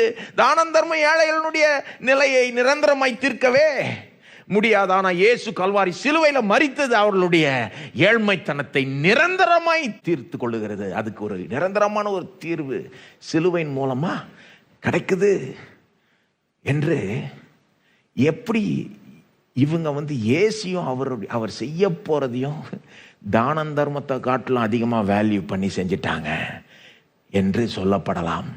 அப்படி கூட எல்லாரும் அப்படி வேல்யூ பண்ண மாட்டாங்க. அதான் அங்கே இருந்து ரூம்ல இருந்து நிறைய பேர் எப்படி நினைச்சாங்க, தானம் தர்மம் இதை காட்டிலும் பெட்டர்னு நினைச்சாங்க. ஆனால் இயேசு என்ன சொல்றார், இல்லை அவங்க செஞ்சது ரைட்டு. அவரை கனப்படுத்தினார். அவர்தான் ஏழைகளுக்கு நிரந்தர ஒரு தீர்வையை கொடுக்கக்கூடியவர், ஏழ்மைத்தனத்தையே ஒழிக்கக்கூடியவர். அவருடைய கல்வாரி சிலுவையில் அவர் வந்து நம்ம எல்லாருக்காகவும் சாபமானார். ஏழ்மைத்தனத்தை அவர் மீது ஏற்றுக்கொண்டார், நமக்காக ஏழையானார், நாம் ஐஸ்வர்யவான்களாய் ஆகும்படி. அதுதான் ஏழ்மைத்தனத்தை நிரந்தரமாய் சால்வ் பண்ணக்கூடிய ஒன்று. அந்த விதத்தில் சுவிசேஷம் பிரசங்கிக்கப்படும் போது, சுவிசேஷனுடைய மேன்மை பிரசங்கிக்கப்படும் போது, சிலுவையின் மேன்மை பிரசங்கிக்கப்படும் போது இவங்க எப்படி இயேசுவும் அவருடைய சாதனையும் மேன்மைப்படுத்தி செஞ்சாங்கன்றதும் சொல்லப்படலாம். சரி, இதுலேருந்து என்ன பாடங்கள் கற்றுக்கொள்ளலாம் சீக்கிரமா? நம்பர் 1, இயேசுனுடைய வேல்யூ. இது வந்து என்ன முதல்ல நம்ம கற்றுக்கொள்ளணும்னா, யார் உணர்றாங்களோ உணரலையோ, இயேசு வந்து பாத்திரர். இயேசு வந்து பாத்திரர். முக்கால்வாசி பேர் உணரலன்னா கூட இயேசு பாத்திரர். சொல்லப்போனா எக்ஸ்ட்ரீமான ஆராதனைக்கும் எக்ஸ்ட்ரீமான ஊழியத்துக்கும் இயேசு பாத்திரர். எக்ஸ்ட்ரீமான ஆராதனைக்கும் எக்ஸ்ட்ரீமான ஊழியத்துக்கும் இயேசு பாத்திரர். அது எல்லாரும் புரிஞ்சிக்க மாட்டாங்க. அந்த ரூம்ல அன்னைக்கு அந்த அம்மா தான் புரிஞ்சுக்கிட்டாங்க. அதை இயேசுவை அந்த அளவுக்கு பாத்திரரா நினைச்சவங்க அவங்க தான். ஒருவேளை அங்கே மற்ற சிலர் கூட அப்படி நினைச்சிருக்கலாம், ஆனால் நமக்கு அது தெரியவில்லை. அவங்க தான் நிச்சயமா அப்படி நினைச்சாங்க. அவங்கள பொறுத்த வரைக்கும் இயேசுவை பார்த்தாங்க, அந்த தைலத்தை பார்த்தாங்க, இவருக்கு இது பொருந்தும்பா, உடச்சி ஃபுல்லா இவருக்கே கொடுத்துடணும், இதை இப்பவே காலி பண்ண. அவங்கள பொறுத்த வரைக்கும் அது தப்பான ஒரு செயலாவே தெரியல. ஏன்னா அவங்கள பொறுத்த வரைக்கும் அவர் அவ்வளோ பெரியவர், இதற்கு பாத்திரர், இதற்கு பாத்திரர். இதை ஊற்றினாலும் சரி, இதை காட்டிலும் விலை உயர்ந்ததை அவர் மீது ஊற்றினாலும் சரி, இவர் அதற்கு பாத்திரராய் இருக்கிறார். இவர் அவ்வளோ உன்னதமானவர், மகிமையானவர். அதான் நான் சொன்னது போல அவங்க குடும்பத்துக்கே வாழ்வை கொடுத்தார். சகோதரன் உயிரோட எழுப்பினார். அவருடைய போதனைகள்லாம் எவ்வளோ பெனிஃபிட் பண்ணியிருப்பாங்க மரியாள். அப்போ அவங்கள பொறுத்த வரைக்கும் இவர் ரொம்ப மேன்மையானவர், இவர் தான் மேசியா, இவர் தான் ராஜா, இவர் தான் எல்லாத்தையும் பிரச்சனைகள்லாம் சரி செய்ய போகிறவர். அப்போ இவர்கிட்ட கொடுக்கறது தான் ஒர்த். இவர் எல்லாத்துக்கும் worth, is worth it, is worthy. இயேசு பாத்திரன்றதை பார்த்துட்டாங்க. ஆனால் மற்ற இருக்கிறவங்கலாம் அவங்களாம் அதை பார்க்கல. பாருங்க, அங்கே இருக்கிற அந்த மற்ற சீஷர்கள், யூதாஸ் மட்டும் இல்லை, நம்ம மற்ற யூதாஸோடு சேர்ந்து பேசினவங்கெல்லாம் கூட அப்படி நினைக்கல. அவங்கள பொறுத்த வரைக்கும் எது பெருசாக தெரியுது அவங்க கண்ணில்? அந்த பாட்டில் 15 லட்சம் வீணாக்கிட்டாங்களே. மரியாள் கண்ணில் எது பெருசாக தெரியுது? இயேசு, இயேசு பாத்திரர். அவங்க கண்ணில் எது பெருசாக தெரியுது? 15 லட்சம். இயேசுக்கு எவ்வளோ கொடுத்தாலும் அவர் பாத்திரர். எக்ஸ்ட்ரீமான ஆராதனைக்கு பாத்திரர், எக்ஸ்ட்ரீமான ஊழியத்துக்கு பாத்திரர், எக்ஸ்ட்ரீமான தியாகத்துக்கும் பாத்திரர். சிலர்லாம் அவருக்கு உயிரையே கொடுத்துருக்கிறாங்க. கொடுத்தவங்களை போய் கேட்டு பாருங்க. பவுல்லாம் சொல்றாரு, நான் பான பலியாய் வார்க்கப்பட்டு போகிறேன். 2 தீமோத்தேயு 4:6. இப்பொழுதே கடைசி சொட்டு வரைக்கும் ஊற்றப்படுகிறேன். வெறும் ஒரு தைல பாட்டில் என் வாழ்க்கையே அவருக்காக நான் ஊற்றுகிறேன் அப்படின்னு சொல்லிக்கிட்டு தான் இயேசுக்காக ரத்த சாட்சியாக மரிச்சாரு. அவரை கேட்டு பாருங்க, இயேசு பாத்திரரான்னு. ஒரு தைல பாட்டில் ஊத்துறதுக்கு மட்டும் இல்லைப்பா, வாழ்க்கையை அவருக்கு கொடுக்கறதுக்கே, வாழ்க்கை உயிரே அவருக்கு இழக்கணும்னா கூட அவர் பாத்திரர் போனுவார். ஆனால் எல்லாரும் புரிஞ்சுக்க மாட்டாங்க. ஆனால் நாம என்ன புரிஞ்சுக்கணும்? இயேசு பாத்திரர். எல்லாம் சொல்லுங்க, இயேசு பாத்திரர், இயேசு பாத்திரர். மற்றவங்க புரிஞ்சுக்கலன்னா அதனால என்ன? அதுதான் உண்மை. இயேசு பாத்திரர். ரெண்டாவது, ஃபர்ஸ்ட் வந்து அவருடைய வேல்யூ, இயேசுனுடைய வேல்யூ, அவருடைய மதிப்பு. ரெண்டாவது அவருடைய மரணத்தினுடைய மதிப்பு, அவருடைய மரணத்தினுடைய மதிப்பு. இங்கே வந்து நாம் யாரும் மரணத்தை பற்றி யோசித்திருக்க மாட்டோம். அந்த அம்மா செஞ்ச செயலை மட்டும்தான் யோசித்திருப்போம். ஆனால் அவர் என்ன பண்ணுறாரு? மரணத்தை கொண்டு வந்துடுறாரு. அங்கே ஏன் அடக்கத்துக்கு தான் செஞ்சாங்க அப்படின்றார். அப்படி சொல்றதுனாலே அவருடைய மரணத்தை நம்மளை சிந்திக்க வைக்கிறாரு. அவருடைய மரணத்தின் மேன்மையும் சிந்திக்க வைக்கிறாரு. எப்படி அந்த அம்மா வந்து பாருங்க, அந்த காலத்தில் ஏன் வந்து இந்த யூதர்கள் வந்து அப்படி அடக்கம் பண்ணுறப்போ அவ்வளோ செலவழிச்சு பண்ணாங்கன்னா, பெரிய ஆட்களுக்கு ஏன் அப்படி அவ்வளோ செலவழிச்சு பண்ணாங்கன்னா, அது என்ன காண்பிக்குதுன்னா, இந்த ஆள் வந்து அவ்வளோ சாதிச்சிருக்கிறாங்க, இந்த ஆள் அவ்வளோ சாதிச்சிருக்கிறாங்க, இந்த ஆள் வந்து இந்த உலகத்தில் அவ்வளோ பெரிய வித்தியாசத்தை ஏற்படுத்தி இருக்கிறாங்க, இந்த ஆள் வந்ததுனால உலகம் நல்லா ஆச்சு, இப்போ போயிட்டாங்க, இப்போ நாம் அவருக்கு என்ன மரியாதை செலுத்தலான்ட்டு தான் அப்படி செலவழித்து அடக்கம் பண்ணாங்க. இப்போ இயேசு என்ன சொல்கிறார்? என் அடக்கத்துக்காக செஞ்சாங்கன்றப்போ அவர் சொல்கிறாரு, என்னுடைய வாழ்க்கையில் நான் சாதிச்ச மற்றும் சாதிக்க போகிற காரியத்துக்கு எல்லாம் என்ன கனப்படுத்துறா நீ கேட்குறதுக்கு யாருன்ற மாதிரி சொல்கிறாரு. நான் இது வரைக்கும் சாதித்த மற்றும் இது இனிமேலும் என் சிலுவை மரணத்தின் மூலமாய் சாதிக்க போகிற காரியத்துக்காக என்ன கனப்படுத்துறாவ.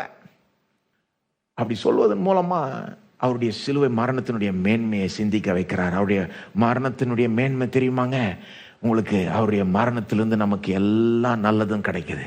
பாவ மன்னிப்பிலிருந்து, சுத்திகரிப்பிலிருந்து, சரீர சுகத்திலிருந்து, அவருடைய தழும்புகளால் நாம குணமானோம்.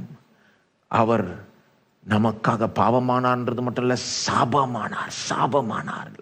சாபங்களுக்கு ஒட்டுமொத்த ஒரு உருவமாயிட்டார். அங்க சாபத்துக்கே ஒரு உருவமாயிட்டாருங்க. பாவமானார், சாபமானார், நாம ஆசீர்வதிக்கப்படும்படி. அவருடைய மரணத்தின் வேல்யூ உங்களுக்கு தெரியுமாங்க? அவருடைய மரணத்தினுடைய வேல்யூ சிந்திச்சு பாருங்க. இந்த கதையை பார்க்குறப்ப அவருடைய வரப்போகிற கூடி சீக்கிரம் மரணம் வரப்போகுது, அவருடைய மரணத்தை சிந்திக்க வைக்கிறார் அவரே. மூணாவது, அவர் இதை நான் சொல்லி தான் ஆகணும் இல்லையா, ஏற்கனவே சொல்லிட்டேன். எப்படி அவளை டிஃபெண்ட் பண்ணுறாரு, அவளுக்கு ஆதரவாக எப்படி பேசுகிறாரு, ஆச்சரியமாக இருக்கு. எல்லாம் வாயும் அடைச்சி போடுறாரு. அவர் மட்டும் அப்படி பேசலைன்னா அவனுங்கெல்லாம் சும்மா இருந்திருக்க மாட்டாங்க. அப்படிப்பட்ட ஆட்கள் இல்லை அவங்க. யூதாஸ்லாம் சும்மா இருந்திருப்பான்னு நினைக்கிறீங்க? அவர் ஒருத்தர் பேசினா தான் அவங்கெல்லாம் அமைதியாக இருப்பாங்க. அவர் பேசி அவங்கெல்லாம் வாய் அடைக்கிறார். அவங்களுக்காக பேசுகிறார். இன்றைக்கும் அப்படி செய்கிறார். நமக்காக பரிந்து பேசுகிறார். நமக்காக பரிந்து பேசுகிறார். யூதாஸ் பேசினதுக்கே இப்படி பேசுவார்னா, பிசாசு நமக்கு விரோதமாக பேசுகிறப்போ எப்படி பேசுவார்? பிசாசு நமக்கு விரோதமாக பேசினே இருக்கிறான். இவன் என்ன பண்ணான்னு தெரியுமா உங்களுக்கு? தெரியல, பார்த்தீங்கல்ல எப்படி சும்மா விடலாம். இயேசு என்ன பண்ணுறாருன்னு நினைக்கிறீங்க? நமக்காக பேசுகிறார். பிதாவின் வலது பார்சல் உட்கார்ந்து கொண்டு நமக்காக பரிந்து பேசுகிறார். நமக்காக பரிந்து பேசுகிறார். நம்முடைய அட்வொகேட்டாக இருக்கிறாரு, நம்முடைய வக்கீலாக இருக்கிறாரு, நம்முடைய சார்பில் பேசுகிறவராய் இருக்கிறார். அவருடைய அந்த அந்த ஒரு குணம் இங்கே வெளிப்படுது பாருங்க. அவருடைய ஜனங்களுக்கு அவர் முன் வந்து பேசுகிறாரு. பேசாத, அவளை குற்றஞ்சாட்டாத, வாய் மூடுன்றாரு. இவங்களுக்கே இப்படின்னா பிசாசுக்கு எப்படி உழோன்றதை யோசித்து பாருங்க. ஆகவே பிசாசு பேசுகிற பேச்செல்லாம் கேட்டுக்கிட்டு இருக்காதீங்க. இயேசு உங்களுக்காக பரிந்து பேசுகிறார் என்பதை நம்புங்க. பிசாசு குற்றஞ்சாட்டிக்கிட்டே இருப்பான், நீ உருப்பட மாட்டா. நீங்கள் இயேசு உங்களுக்காக உங்கள் பட்சத்தில் பேசுகிற காரியங்களை போய் வாசித்து பார்க்கணும். உங்களை நீதிமான் என்று சொல்லுகிறார், உங்களை தேவனுடைய பிள்ளை என்று சொல்லுகிறார். இவங்களுக்காக தான் நான் ரத்தத்தை சிந்தினேன், இவங்களுக்காக தான் நான் கல்வாரி சிலுவையில் பாடுபட்டு மரித்தேன். நான் நினைக்கிறேன் பிசாசை பார்த்து வாய் மூடுன்னுவாருன்னு. பிசாசு சொல்ல சொல்ல அவர் சொல்லுவார், நான் என்ன செஞ்சேன்னு தெரியுமா உங்களுக்கு? என் ரத்தத்தையே சிந்தினப்போ. ஆகவே அவர்கள் கழுவப்பட்டார்கள், சுத்திகரிக்கப்பட்டார்கள், நீதிமான்களாய் இருக்க. நாலாவது பாடம். இந்த ஸ்திரீ இயேசுவை முதல்ல பார்க்கணும், ரெண்டாவது இந்த ஸ்திரீயும் பார்க்கணும் இல்லையா? ஏன்னா அவங்களும் இயேசுவையே நிழல்படுத்துறாங்க. அதாவது அவங்க செஞ்ச செயல் இயேசு செய்ய போகிற செயலுக்கு நிழலாட்டமாய் இருக்கிறது. அவங்க செஞ்ச செயல், அந்த தைலத்தை உடைச்சு பாட்டில் உடைச்சு ஊத்துறாங்க இல்லையா, அது இயேசு செய்ய போகிற செயலுக்கு நிழலாட்டமாக இருக்கு. எந்த விதத்தில்? இன்னும் கொஞ்ச நாட்கள்ல இயேசு என்ன செய்ய போறாரு? அவங்க ஒரு தைல பாட்டில் உடைச்சு தான் ஊத்துனாங்க. இயேசு அவருடைய ரத்தமே அநேகருடைய பாவத்துக்காக சிந்தப்பட போகிறது. அவருடைய ரத்தமே ஊற்றப்பட போகிறது. நான் நினைக்கிறேன் ஒருவேளை இயேசுக்கு அந்த செயல் பிடிச்சதுக்கு ஒரு காரணம் அதுவாக கூட இருந்திருக்கலாம். ஏன்னா அவங்க செஞ்சது அவர் செய்ய போறதையே காண்பிக்குது. கொஞ்சம் ஒரு ப்ரீவியூ, இயேசு செய்ய போறதுக்கு ஒரு ப்ரீவியூ அந்த அம்மா கொடுக்குறாங்க. அவ்வளோ விலையேற பெற்ற ஒரு பாட்டில் உடைச்சி இருக்கிறது எல்லாத்தையும் ஊத்துறாங்க. 15 லட்சம் பாட்டில். அதை கண்டு எல்லாம் ஷாக் ஆகுறாங்க. ஆனால் இவர் அவருடைய உயிரையே கொடுக்க போகிறார். அவருடைய ரத்தம் ஒவ்வொரு சொட்டும் நமக்காக சிந்தப்பட போகிறது. அவ்வளோ விலையேற பெற்ற அவர் நமக்காக உயிரையே கொடுத்து ரத்தத்தையே சிந்த போகிறார். அவரே மரணத்தை பற்றி தான் யோசிச்சுக்கிட்டு இருக்காரு. இங்க ஏற்கனவே மரணத்தை பற்றி தான் என் அடக்கத்துக்காக செஞ்சாங்க போன்றார். அப்போ நான் சொல்றேன், கூடிய சீக்கிரம் அவர் செய்ய போறார் அந்த செயலை. இவங்க செய்யறப்போ நிச்சயமா நான் நினைக்கிறேன் அவருக்கு அது மனசுல வந்திருக்கும், இது மாதிரிதான் நானும் செய்ய போறேன். என்னுடைய எல்லாத்தையுமே மனு வர்க்கத்துக்காக நானே தியாகம் செய்ய போகிறேன், மற்றவருடைய ரட்சிப்புக்கு என்று என்னையே தியாகம் செய்ய போகிறேன். அப்போ அவருக்கு அவங்களுடைய செயல் அழகா தெரியுது. அவர் என்ன சொல்றாரு? இது அழகானது, இது நல்லது, அழகானது. ஏன்னா நான் செய்ய போறது மாறி இருக்கு, அதுக்கு ஒரு ப்ரீவியூவா இருக்கு. இதனுடைய அழகு உனக்கு தெரியலனா, உன் கண்ணுக்கு தெரியலனா நீ சும்மா இரு. ஆனா அவங்களுக்கு கண்டனம் படுத்தாத. ஆனா அவங்க செஞ்ச செயல் அழகானது, இயேசுடைய செயலுக்கே நிழலாட்டமா இருக்குது. ஆகவே இயேசுவை போல இருக்கிறதுனால, இயேசு செஞ்சது போல இருக்கிறதுனால நமக்கு எல்லாருக்கும் ஒரு இன்ஸ்பிரேஷனா இருக்குது. அவங்க செஞ்சது நமக்கு எல்லாருக்கும் ஒரு இன்ஸ்பிரேஷன். என்ன சொல்லுங்க? இன்ஸ்பிரேஷன் நல்ல வார்த்தை. ஏன்னா இன்ஸ்பிரேஷனல் ஸ்டோரிஸ் இருக்கு, இன்ஸ்பிரேஷனல் மூவிஸ். நான் ஏற்கனவே சொல்லியிருக்கேன், இன்ஸ்பிரேஷன் அந்த மாதிரி ஒரு ஊக்கமளிக்கிற திரைப்படமாக இருக்கட்டும், ஒரு கதையாக இருக்கட்டும், அதில் பார்த்தீங்கன்னா இன்னொருத்தர் எவ்வளோ சூப்பராக செஞ்சாங்கன்னு சொல்லுவாங்களே ஒழிய நீங்கள் இப்படி போய் செய்யுங்கன்னு ஒரு லைன் கூட சொல்ல மாட்டாங்க. இன்னொருத்தர் வந்து எப்படி எல்லா தடைகளையும் மீறி எல்லாத்தையும் மேற்கொண்டு மற்றவங்க எல்லாம் அவங்களை எதிர்த்தாலும் அவங்க கிவ் அப் பண்ணாமல் அப்படியே விடா முயற்சியாக இருந்து எல்லாத்தையும் சாதிச்சு மேலே வந்தாங்க. அப்புறம் எண்ட் கிரெடிட்ஸ் வரும், அவங்க இதை சாதிச்சாங்க, முடிஞ்சது கதை. நீங்கள் போய் தயவு செய்து செய்யுங்கன்னு ஒரு வார்த்தை கூட சொல்லப்படாது. ஆனால் அந்த மாதிரி இன்ஸ்பிரேஷனல் மூவியை பார்த்த பிறகு நிறைய பேருக்கு நானும் செய்கிறேன்ப்பா அப்படின்னு அவங்களே சொல்லுவாங்க. அதை பார்க்க அதை ரசிக்க அவங்களே செய்யும்படி தூண்டப்படுவாங்க. இங்கே கூட ஒரு தடவை கூட இயேசு வந்து சொல்லலை, நீங்கள் எல்லாருமே இந்த ஸ்திரீ செஞ்ச மாதிரி செய்யுங்க சொன்னார். ஒரு தடவை சொன்னாரா? எவ்வளோ பேசினார்? இவங்க செஞ்சதை நீங்கள்லாம் போய் செய்யுங்கன்னு சொன்னாரா? சொல்லவே இல்லை. ஏன் சொல்ல தெரியுமா? சொன்னாலும் பிரயோஜனம் இல்லை. இவங்க செஞ்சது அவ்வளோ ஈஸியாக இருந்தாங்க? கிடையாதுங்க. இவங்க செஞ்சது ரொம்ப கஷ்டங்க. அதெல்லாம் தானாக வரணும், உள்ளத்தின் ஆழத்திலிருந்து அப்படியே நேச்சுரலாக வரணுங்க. உள்ளம் அன்பினால் நிறைஞ்சிருந்தால் தான் அதெல்லாம் வரும். இயேசுவின் மேலே அவ்வளோ அன்பு, அவ்வளோ ஒரு பெரிய ஒரு விசுவாசம் மனசில் அவர் அவ்வளோ உயர்ந்திருந்தால் தான் அப்படிலாம் ஒரு செயல் வரும். சும்மா ஒருத்தர் வந்து எல்லாரும் இந்த மாதிரி செய்யுங்கன்னு சொல்லிட்டாலாம் வராது. சொல்லி பிரயோஜனமே கிடையாது. சொல்லாமல் இருக்கிறதே பெட்டர். நாம் எல்லாரும் இப்படி செய்யணும்னு சொல்லாமல் இருக்கிறதே பெட்டர். கெடுத்துரும் அது. இது வந்து it's one purpose is to inspire. அப்படின்னா இன்ஸ்பிரேஷனலாக ஒரு காரியத்தை பார்க்குறப்போ இன்னொருத்தர் சாதிக்கிறத ரசித்து பார்க்கணும். என்ன பார்க்கணும்? ஒரு திரைப்படத்தை பார்க்குறப்போ எப்படி பார்க்குறாங்க? ரசித்து என்ஜாய் பண்ணி பார்க்குறான். அந்த மாதிரி இவங்க பண்ணதை பார்க்கணும். நீங்கள் இவங்க செஞ்ச செயலை ரசிக்கணும். ரசிக்கிறீங்களா? ரசிக்கணும். எதை ரசிக்கிறீங்களோ அது மாதிரி நீங்களும் ஆயிடுவீங்க. யாரை ரசிக்கிறீங்களோ அது போல நீங்களும் மாறிடுவீங்க. இன்னும் ஆவிக்குரிய லாங்குவேஜில் போட்டு சொல்லணுமா? யாரை ஆராதிக்கிறீங்களோ அது போலவே நீங்களே எதை பெருசா நினைக்கிறீங்களோ ரசிக்கணும். இயேசு ரசிக்கிறார். நான் சொல்றேன், எனக்கு அழகானதை செஞ்சா, எனக்கு செஞ்சா, உனக்கா செஞ்சா, எனக்கு செஞ்சா, அழகானதை செஞ்சா, நான் சொல்றேன் போ. ரசிக்கிறார். அவங்க செஞ்சதை ரசிக்கிறார். இதுக்கு முன்னால் அந்த விதவை கொடுத்த காணிக்கை கூட ரசிக்கிறார். என்ன சொல்ல வரேன்னா, இவங்களை ரசிச்சாலே இவங்கள மாதிரி மாறுறதுக்கு வாய்ப்பு உண்டு. ஒன்றும் பெருசாக நீங்கள் ஒன்றும் செய்யணும்னு நினைக்கவே வேண்டாம். ரசிங்க முதல்ல. நிறைய பேருக்கு ரசிக்கவே முடியாது, அதுதான் பிரச்சனை. அங்கே இருந்த பாதி பேருக்கு அந்த ரூமில் அன்றைக்கி ரசிக்க முடியல, அதுதான் பிரச்சனை.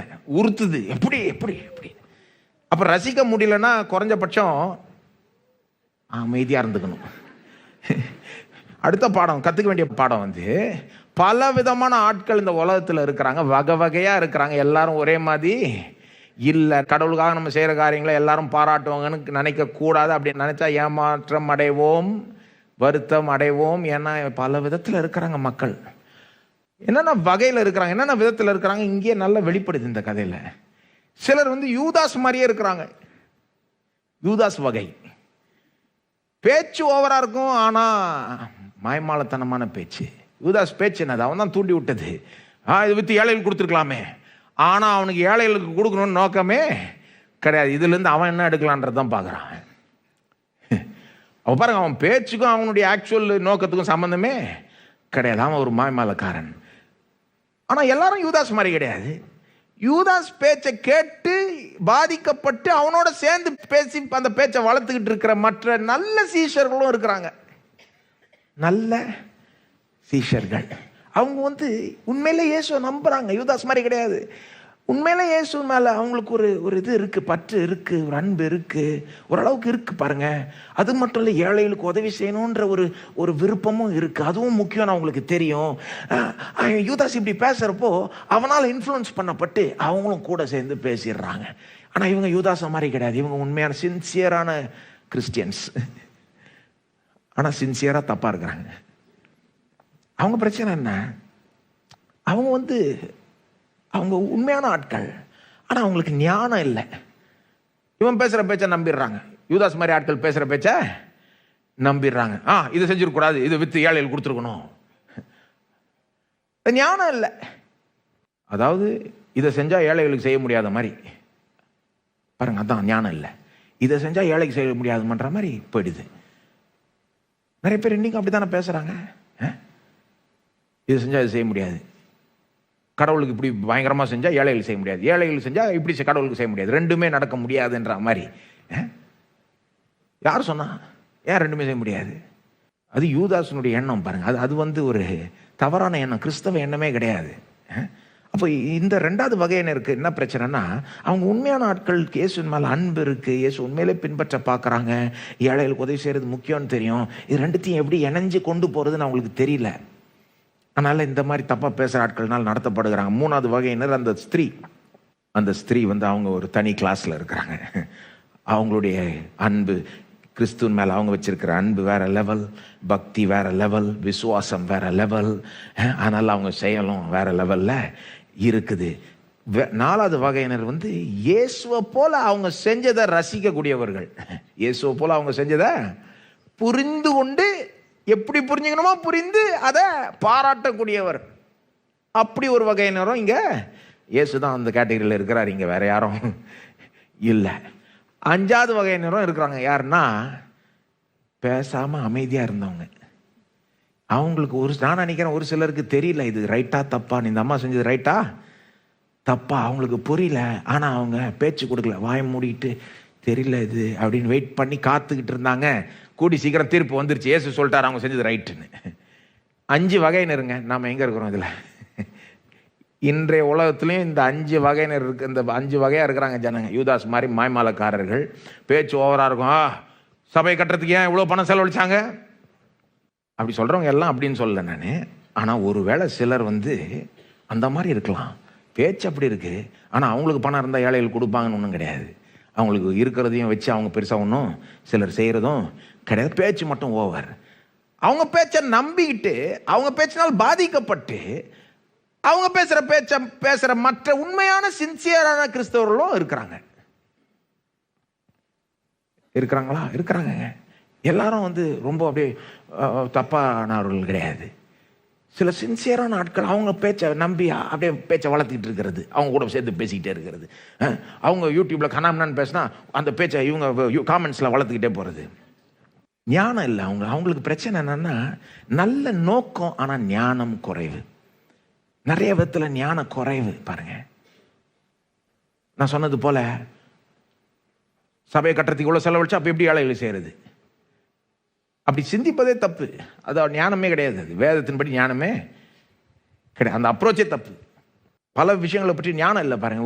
உதாரணத்துக்கு சரி ஒரு 2 விஷயம் அப்படியே கவர் பண்ணிடுறேன். இதில் இந்த வகையினர் சொன்னேன்ல, இது சம்மந்தப்பட்ட 2 விஷயம் சொல்லிடுறேன்.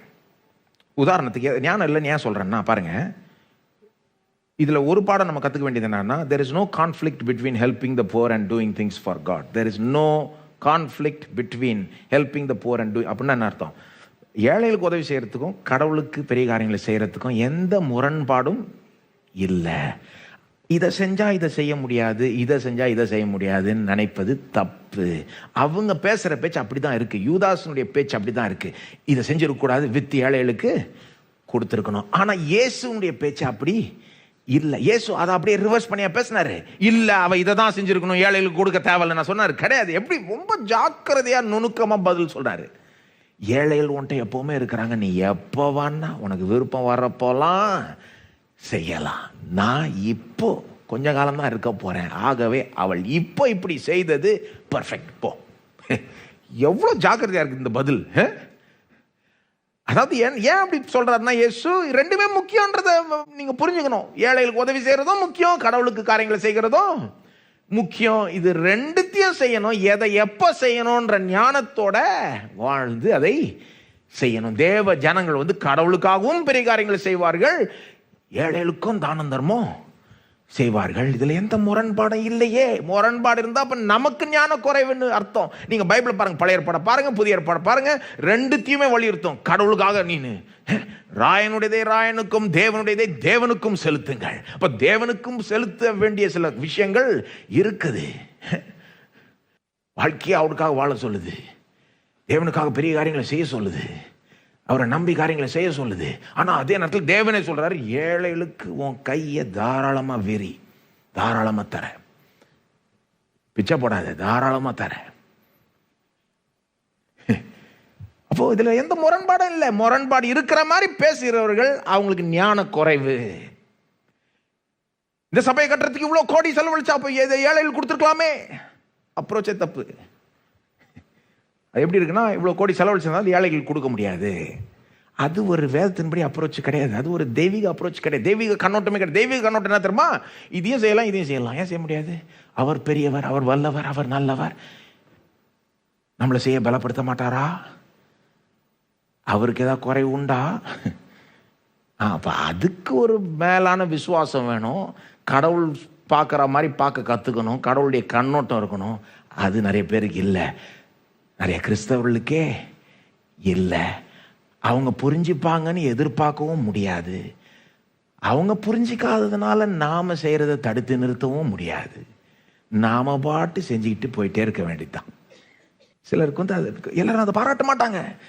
சிலர் வந்து நான் சொன்னது போல சிலர் உண்மையான கிறிஸ்டியன் சின்சியரா இருக்காங்க. ஆனால் அவங்க புரிஞ்சு அது அவங்களுக்கு அது இறங்க மாட்டேங்குது, ஜீரணிக்க முடியல. அதை பாருங்க, இன்னொரு உதாரணம் கொடுக்குறேன். இது ஒரு பாடம் இல்லையா? There is no conflict. ஏழைகளுக்கு உதவி செய்யறதுக்கும் கடவுளுக்கு காரியங்களை செய்யறதுக்கும் எந்த முரண்பாடும் இல்லை. ஒரு உண்மையான கிறிஸ்தவன் இரண்டையும் செய்கிறான். ஆனால் அதுக்கு ஒரு ஆர்டரும் இருக்கு. உண்மையான கிறிஸ்தவன் வந்து தேவனை முதலாவது நேசிக்கிறான். தேவனாகிய கர்த்தரை முழு உள்ளத்தோடு முழு இதயத்தோடு நேசிப்பாயாக. அப்புறம் தான் ரெண்டாவது தான் பிறனிடத்தில் நேசிப்பாயாக. அப்போ ஒரு உண்மையான கிறிஸ்தவன் எப்படி சிந்திக்கிறான்? நான் கடவுளை நேசிக்கிறேன். ஏன் நேசிக்கிறேன்? அவர் எனக்கு எவ்வளோ செஞ்சிருக்கிறார். உயிரையே கொடுத்ததுனால நான் அவருக்காக வாழ விரும்புகிறேன். அவர் சொல்றது எல்லாத்தையும் செய்ய விரும்புகிறேன்னு போறப்போ அவர் என்ன சொல்றாரு? நீ போய் அவங்களுக்கு செய் அப்படின்றார். ஏன்னா அவருக்கு என்ன தேவை? அவருக்கு ஒன்றும் பெரிய தேவை இல்லாதனால அவர் என்ன சொல்றாரு? நீ போய் அங்கே இருக்கிறாங்க பாரு, அந்த சாதாரண விசுவாசி கஷ்டப்படுகிற அந்த அவங்களுக்கு நீனு உதவி செய். அல்லது அவர் சொல்றாரு, அவங்கள மன்னி, உனக்கு தப்பு செஞ்சிட்டாங்கல்ல அவங்கள மன்னி. ஆண்டவரே, அவங்கள பற்றி உங்களுக்கு தெரியாது, பொல்லாதவங்க, நான் உன்னை மன்னிச்சல்லன்றாரு. நான் உன்னை மன்னிச்சது போல நீங்கள் மற்றவர்களை மன்னியுங்கள். சிலரெல்லாம் மன்னிச்சுட்டு தூரமாகவே கூட இருந்துக்கலாம், பரவாயில்ல. சிலர் வந்து பாம்பு மாதிரி, மன்னிச்சதுனால போய் கட்டி பிடிச்சிக்கணும்னு கிடையாது. மன்னிச்சு தூரமாகவே கூட வச்சுக்கலாம். ஆனால் மன்னிச்சிடணும். ஆனால் ஏன் சொல்றேன்னா, சிலர் வந்து ஞானத்தோடு நடந்துக்கணும். பாருங்க, அன்பும் தேவை, ஞானமும் தேவை, விசுவாசமும் தேவை. அப்போ வந்து ஒரு கிறிஸ்தவனுடைய அப்ரோச் என்னன்னா, நான் கடவுளை நேசிக்கிறேன், அவர் சொல்றதை செய்ய விரும்புகிறேன், அவரை கீழ்ப்படிய விரும்புகிறேன், அவர் மன்னின்னு சொன்னா மன்னி விரும்புகிறேன், அவர் தான தர்மம் செய்யன்னு சொன்னா தான தர்மம் செய்ய விரும்புகிறேன். அவர் சொல்றதுனால, அவர் மேல எனக்கு இருக்கிற மரியாதைனால நான் போய் இதை செய்யறேன். உலகத்தால் எப்படி தான தர்மம் செய்யறாங்க? அவங்க செய்யறது வேற விதம். அவங்க எப்படி செய்யறாங்கன்னா, இதை செஞ்சாதான் நான் பரலோகம் போவேன். பாருங்க, அவங்க நோக்கமே வேற. இதை செஞ்சாதான் நான் கடவுள் கையில போட்டு வச்சுக்கலாம். அது கிறிஸ்தவ அப்ரோச்சே கிடையாது. நான் அவர் அன்பு கூறுகிறேன், அன்பினால் செய்கிறேன், அவருக்கும் செய்கிறேன், ஏழைகளுக்கும் செய்கிறேன். இதில் எந்த முரண்பாடும் இல்லை. அவர் எனக்கு ஞானத்தை கொடுக்கிறார், எதை எப்போ எவ்வளோ செய்யணுன்ற ஞானத்தை கொடுக்கிறார். ரெண்டு பேருக்கும் தாராளமாக செய்கிறேன். ஏன்னா அவர் என்னை பலப்படுத்துகிறார், என்னை ஆசீர்வதிக்கிறார், மற்றவர்களுக்கு ஆசீர்வாதமாக இருக்கும்படி என்னை அதுதாங்க கிறிஸ்தவ அப்ரோச். கடவுளுக்காக பெரிய காரியங்களை செய்யலாம், இந்த சமுதாயத்துக்கும் பெரிய விதத்தில் ஆசீர்வாதமாய் இருக்கலாம். இன்னொரு எக்ஸாம்பிள் பாருங்க. இதில் அதாவது சில ஞான குறைவுன்னு சொல்கிறேன்ல, சிலருக்கு இந்த சின்சியராக கிறிஸ்டியன்ஸாக இருக்காங்கன்னா ஞான குறைவு. அதாவது சிலர் எப்படி நினச்சிப்பாங்க, கடவுள் வந்து அழகு, அலங்கரிப்பு இதெல்லாம் அவருக்கு ரொம்ப பிடிக்காது. அவருக்கு என்ன பிடிக்கும்? ப்ராக்டிக்கலாக யூஸ்ஃபுல்லாக ஏதாவது செஞ்சுட்டு போயிடு, அவ்வளோதான். அல்லது இன்னும் கொஞ்சம் கொச்சையாக சொன்னால், எவ்வளோ செலவை மிச்சம் பண்ண முடியுமோ மிச்சம் பண்ணி அதில் எவ்வளோ ப்ராக்டிக்கலாக யூஸ்ஃபுல்லாக இருக்க முடியுமோ செஞ்சுட்டு போயிடு. அது இந்த அழகு அலங்கரிப்பெல்லாம் கடவுள் அதெல்லாம் விரும்பலான்னு நினைக்கிறாங்க சிலர். பாருங்க, நீங்கள் கடவுளுக்காக எதை செய்ய போனீங்கனாலும் நல்லா அழகாக செய்யணும்னா பொதுவாக பணம் செலவழிக்கணுமா இல்லையா? சும்மா செஞ்சுட்டு போகலாம், கொஞ்சம் செலவு கம்மியாக இருக்கும். இல்லை அழகாக கொஞ்சம் பார்க்குறதுக்கு நல்ல ஒரு ப்ரெசன்டேஷன்லாம் கொஞ்சம் அழகாக இருக்கணும் அப்படின்னா செலவழிக்க வேண்டியதாயிடும். கரெக்ட் தானேங்க? சில கிறிஸ்தவருடைய அப்ரோச் என்னன்னா, மற்றவங்கள மாதிரி தான் கிறிஸ்தவர்களுக்கும் சில ஹேங் அப்ஸ் எல்லாம் இருக்கு. சில கிறிஸ்தவருடைய அப்ரோச் என்னன்னா, அதெல்லாம் கிடையாது, ப்ராக்டிக்கல் யூட்டிலிட்டி தாங்க அப்படின்வாங்க. பியூட்டி கிடையாது, அழகு கிடையாது, அலங்கரிப்பு யாருக்கு வேணும்? ப்ராக்டிக்கலா எது இருக்குதோ அதை செஞ்சுட்டு போங்க, செலவு மிச்சம் பண்ணுங்க. அதுதான் கடவுள் பிரியப்படுகிறார். ஆனால் நான் அவர் படைச்சதை பார்த்தா எனக்கு அப்படி புரியலையே. அவர் படைச்சதை போய் பார்த்துருக்கீங்களாங்க? அவர் முதலாவது ப்ராக்டிக்கல் யூட்டிலிட்டியும் பியூட்டியும் கலக்கிறார், ரெண்டுத்தையும் சேர்ந்து பண்ணுறாரு. நான் இந்த கையை பாருங்க எப்படி படைச்சிருக்காரு. இது எவ்வளோ விதத்தில் ப்ராக்டிக்கலாக உதவும், அதே நேரத்தில் பார்க்கறதுக்கும் நல்லா இருக்கு. என்னங்க உண்மைதானே? நீங்கள் அவர் படைச்சிருக்கிற விதத்தை பாருங்க. அந்த மரங்கள் செடிகள்லாம் அது பார்க்கறதுக்கும் அழகாக இருக்கு. அதுலேருந்து கனிகளும் நமக்கு கிடைக்குது. அப்போ முதலாவது அது அப்படி பிரிக்கிறதே தப்பு. அந்த அழகையும் அந்த அழகான வடிவத்தையும் ஒரு ப்ராக்டிக்கலாக அது நமக்கு பிரயோஜனம் உள்ளதாக இருக்கிறதே அவர் கம்பைன் பண்ணுறாரு. சிலதெல்லாம் அவர் படைக்கிற சிலதை பார்க்குறப்போ எனக்கு எப்படி தெரியுதுன்னா, எனக்கு அப்படி தெரியுது இதில் கொஞ்சம் தேவையில்லாத விதத்தில் அழகாக உண்டாக்கிட்டார மாதிரி தெரியுது. சிலதெல்லாம் சமுத்திரத்தின் ஆழத்தில் சில இடங்களில் போனீங்கன்னா அழகான மீன்கள் இருக்கு. எனக்கு என்ன கேள்வின்னா, ஏன் அங்கே போய் அது தேவையா? வீண் செலவு. எத்தனை பேர் அதை பார்க்க போறாங்க? அங்க அவ்வளோ ஆழத்தில் அவ்வளோ அழகான மீன், அல்லது அந்த வண்டுகள், சில வண்டுகளினுடைய பாதத்தின் கீழ் பகுதியில் அது அவ்வளோ அழகா இருக்கு. தெரியும், பார்த்துருக்கீங்களா? நீங்க காமிச்சிருந்தா நல்லா இருக்கும். ஐயோ, யார் அந்த வண்டினுடைய பாதத்தின் கீழ் பகுதியை பார்க்க போறா? இதை போய் கடவுள்கிட்ட கேட்டு பாருங்க. அவர் சொல்றார், உனக்கு என்ன வந்தது? எனக்கு விருப்பம் இருந்தது, நான் செஞ்சேன் போ. பார்க்குறப்போ ஒரு ப்ராக்டிக்கலா யூஸ்ஃபுல்லா அப்படின்னு பார்க்குறப்போ கொஞ்சம் தேவையில்லாத விதத்தில் அழகா உண்டாக்கிட்டார் போல தெரியுது எனக்கு சிலதெல்லாம். ஏதேன் தோட்டத்தில் அந்த பூமி கீழே தங்கத்தை வைக்கிறார். அந்த தங்கம் நல்லதுன்றாரு. கூட விலையேறப்பட்ட கற்கள்லாம் வைக்கிறாரு. என்னங்க ப்ராக்டிக்கல் யூஸ்? அது அழகுக்காகங்க, அலங்கரிப்புக்காக. தேவன் அழக வேல்யூ பண்ணலை, அலங்கரிப்பை வேல்யூ பண்ணலைன்னு நினைக்கிறதே தப்பு. அது ஞான குறைவு. ஆனால் சிலர் அப்படிதான் நினைக்கிறாங்க. அதனால என்ன பண்றாங்க? சபைக்கு ஓவரா செலவழிச்சா தேவையா? இது கடவுளுக்கு இதெல்லாம் தேவையா? தேவை கிடையாதுங்க. பிரியம். அவருக்கு அழகு பார்க்கறது பிடிக்கும். நம்மளையும் அவரை மாதிரி உண்டாக்கிட்டாரு. அவர் அழகா படைக்கிறாரு, நமக்கும் அழகா செய்யணும்னு ஒரு ஆசை வருது. அது கெட்டதா? கெட்டதுன்னு சொல்லுவாங்க சில கிறிஸ்தவர்கள். சொல்லிட்டு போறாங்க, புரிஞ்சுக்க மாட்டாங்க எல்லாத்தையும். பரவாயில்ல, நாம செய்யறதை செஞ்சுட்டே போறோம். அல்லது இன்னொரு உதாரணம் கொடுக்குறேன். சில நேரம் உலகத்தாரும் சரி கிறிஸ்தவர்களும் சரி அந்த ப்ராக்டிக்கலி யூஸ்ஃபுல் ப்ரொஃபஷன்ஸை தான் மதிப்பாங்க. டாக்டரை மதிப்பாங்க, என்ஜினியரை மதிப்பாங்க. இதே ஒரு மியூசிஷியன் எடுத்துக்கோங்க, அல்லது ஒரு ஆர்டிஸ்ட் வரைகிறவங்க. ஒரு டாக்டர் என்ன செய்யறாரு? ஒரு உயிரை காப்பாத்துகிறார். என்ஜினியர் என்ன செய்யறாரு? அந்த பிரிட்ஜை கட்டுறாரு. விழாதபடி கரெக்டா கட்டி வச்சார். Practically useful. மியூசிஷியன் என்ன செய்யறான்? ஒரு சோலோ வாசிக்கிறார். அதுல என்ன பிரயோஜனம்ன்றாங்க. ஆனா அந்த சோலோவை அவர் எவ்வளவு ரசிக்கிறார்னு அவங்களுக்கு தெரியல. அதான் நம்ம மியூசிஷியன்ஸ் அவங்க சோலோ வாசிக்கிறப்போ அப்படியே அவ்வளோ நாமளே ரசிக்கிறோம். எனக்கு அப்படி அங்கே போயிடலாமான் இருக்கோம். அப்படி அவர் எவ்வளோ ரசிக்கிறார். அவர் தான் அந்த தாளத்தை கொடுத்தார். அதை அவங்க செய்யறது அவருக்கு பிரியம், அவரை கனப்படுத்துகிறது. ஆனால் பாருங்க, கிறிஸ்தவர்கள் அப்படி நினைக்கிறாங்களான்னு எனக்கு தெரியலையே. எல்லாரும் அப்படி நினைக்கிறாங்களா? உலகத்தாரே நினைக்கல. அப்போ உலக புத்தியும் நமக்கு வருது சில நேரம். தப்பு. தேவன் பிராக்டிகலி யூஸ்ஃபுல்லையும் மதிக்கிறாரு. அழகு, அலங்கரிப்பு, ஆர்ட்ஸ், கிரியேட்டிவ் ஆர்ட்ஸ், இசை, கலை, இதெல்லாம் கூட அவர் வேல்யூ பண்ணுகிறார். நாம தேவ ஜனங்களாகிய நாம அதை மதிக்க வேண்டும். அவரை போல இருக்க. ஆனா எல்லாரும் அப்படி இருப்பாங்கன்னு எதிர்பார்க்க முடியாது. ஆனாலும் நாம் பாட்டு செஞ்சுக்கிட்டு போயிட்டே இருக்க வேண்டியதுதான். என்னங்க, ரசிக்கிறவர்கள் ரசிக்கட்டும். மீதி பேர் என்ன பண்ணணும்னு கேட்டீங்கன்னா, பெட்டர் அமைதியா இருக்கணும். இன்னொரு இங்கிருந்து கத்துக்க வேண்டிய இன்னொரு பாடம் என்னன்னா, அமைதியா இருக்கணும். அமைதியா ரொம்ப சீக்கிரமா பேசிடக்கூடாது. சீக்கிரமா இன்னும் மற்ற விசுவாசிகள் கடவுளுக்காக செய்யற காரியங்களை குற்றப்படுத்திட கூடாது. குற்றப்படுத்தி இப்படி வாங்கி கட்டிக்கிட்டார் யூதாஸ். அதுக்கு பதிலாக கொஞ்சம் வெயிட் பண்ணி மற்ற அந்த அந்த ரூம்ல சிலர் அமைதியா இருந்திருப்பாங்க நினைக்கிறேன். புத்திசாலிங்க வெயிட் பண்ணி பார்த்துருப்பாங்க என்ன நடக்குதுன்னு. அது பெட்டர். ரசிக்க தரலன்னா அட்லீஸ்ட் அமைதியா இருக்க கற்றுக்கணும் பாருங்க. அது இன்னொரு பாடம், இங்கே கற்றுக்க வேண்டிய இன்னொரு பாடம் பாருங்க. வேதமே நமக்கு அதை போதிக்குது பாருங்க. ரொம்ப சீக்கிரத்தில் மற்றவங்களை குற்றப்படுத்திடாத, பேசிடாதன்னு வேதமே போதிக்குது. உதாரணத்துக்கு யாக்கோபு 1:19 பாருங்க. பி ஸ்லோ டு ஸ்பீக், கேட்கிறதற்கு தீவிரமாகவும் பேசுகிறதற்கு பொறுமையாயும் இருங்கள். கேட்கிறப்ப தீவிரமா கேளுங்க, நல்லா கரெக்டா நல்லா கிசு கிசு கேட்கறத சொல்ல என்ன சொல்லுவாங்க, அதை காசிப் தமிழ்ல என்ன சொல்லுவாங்க,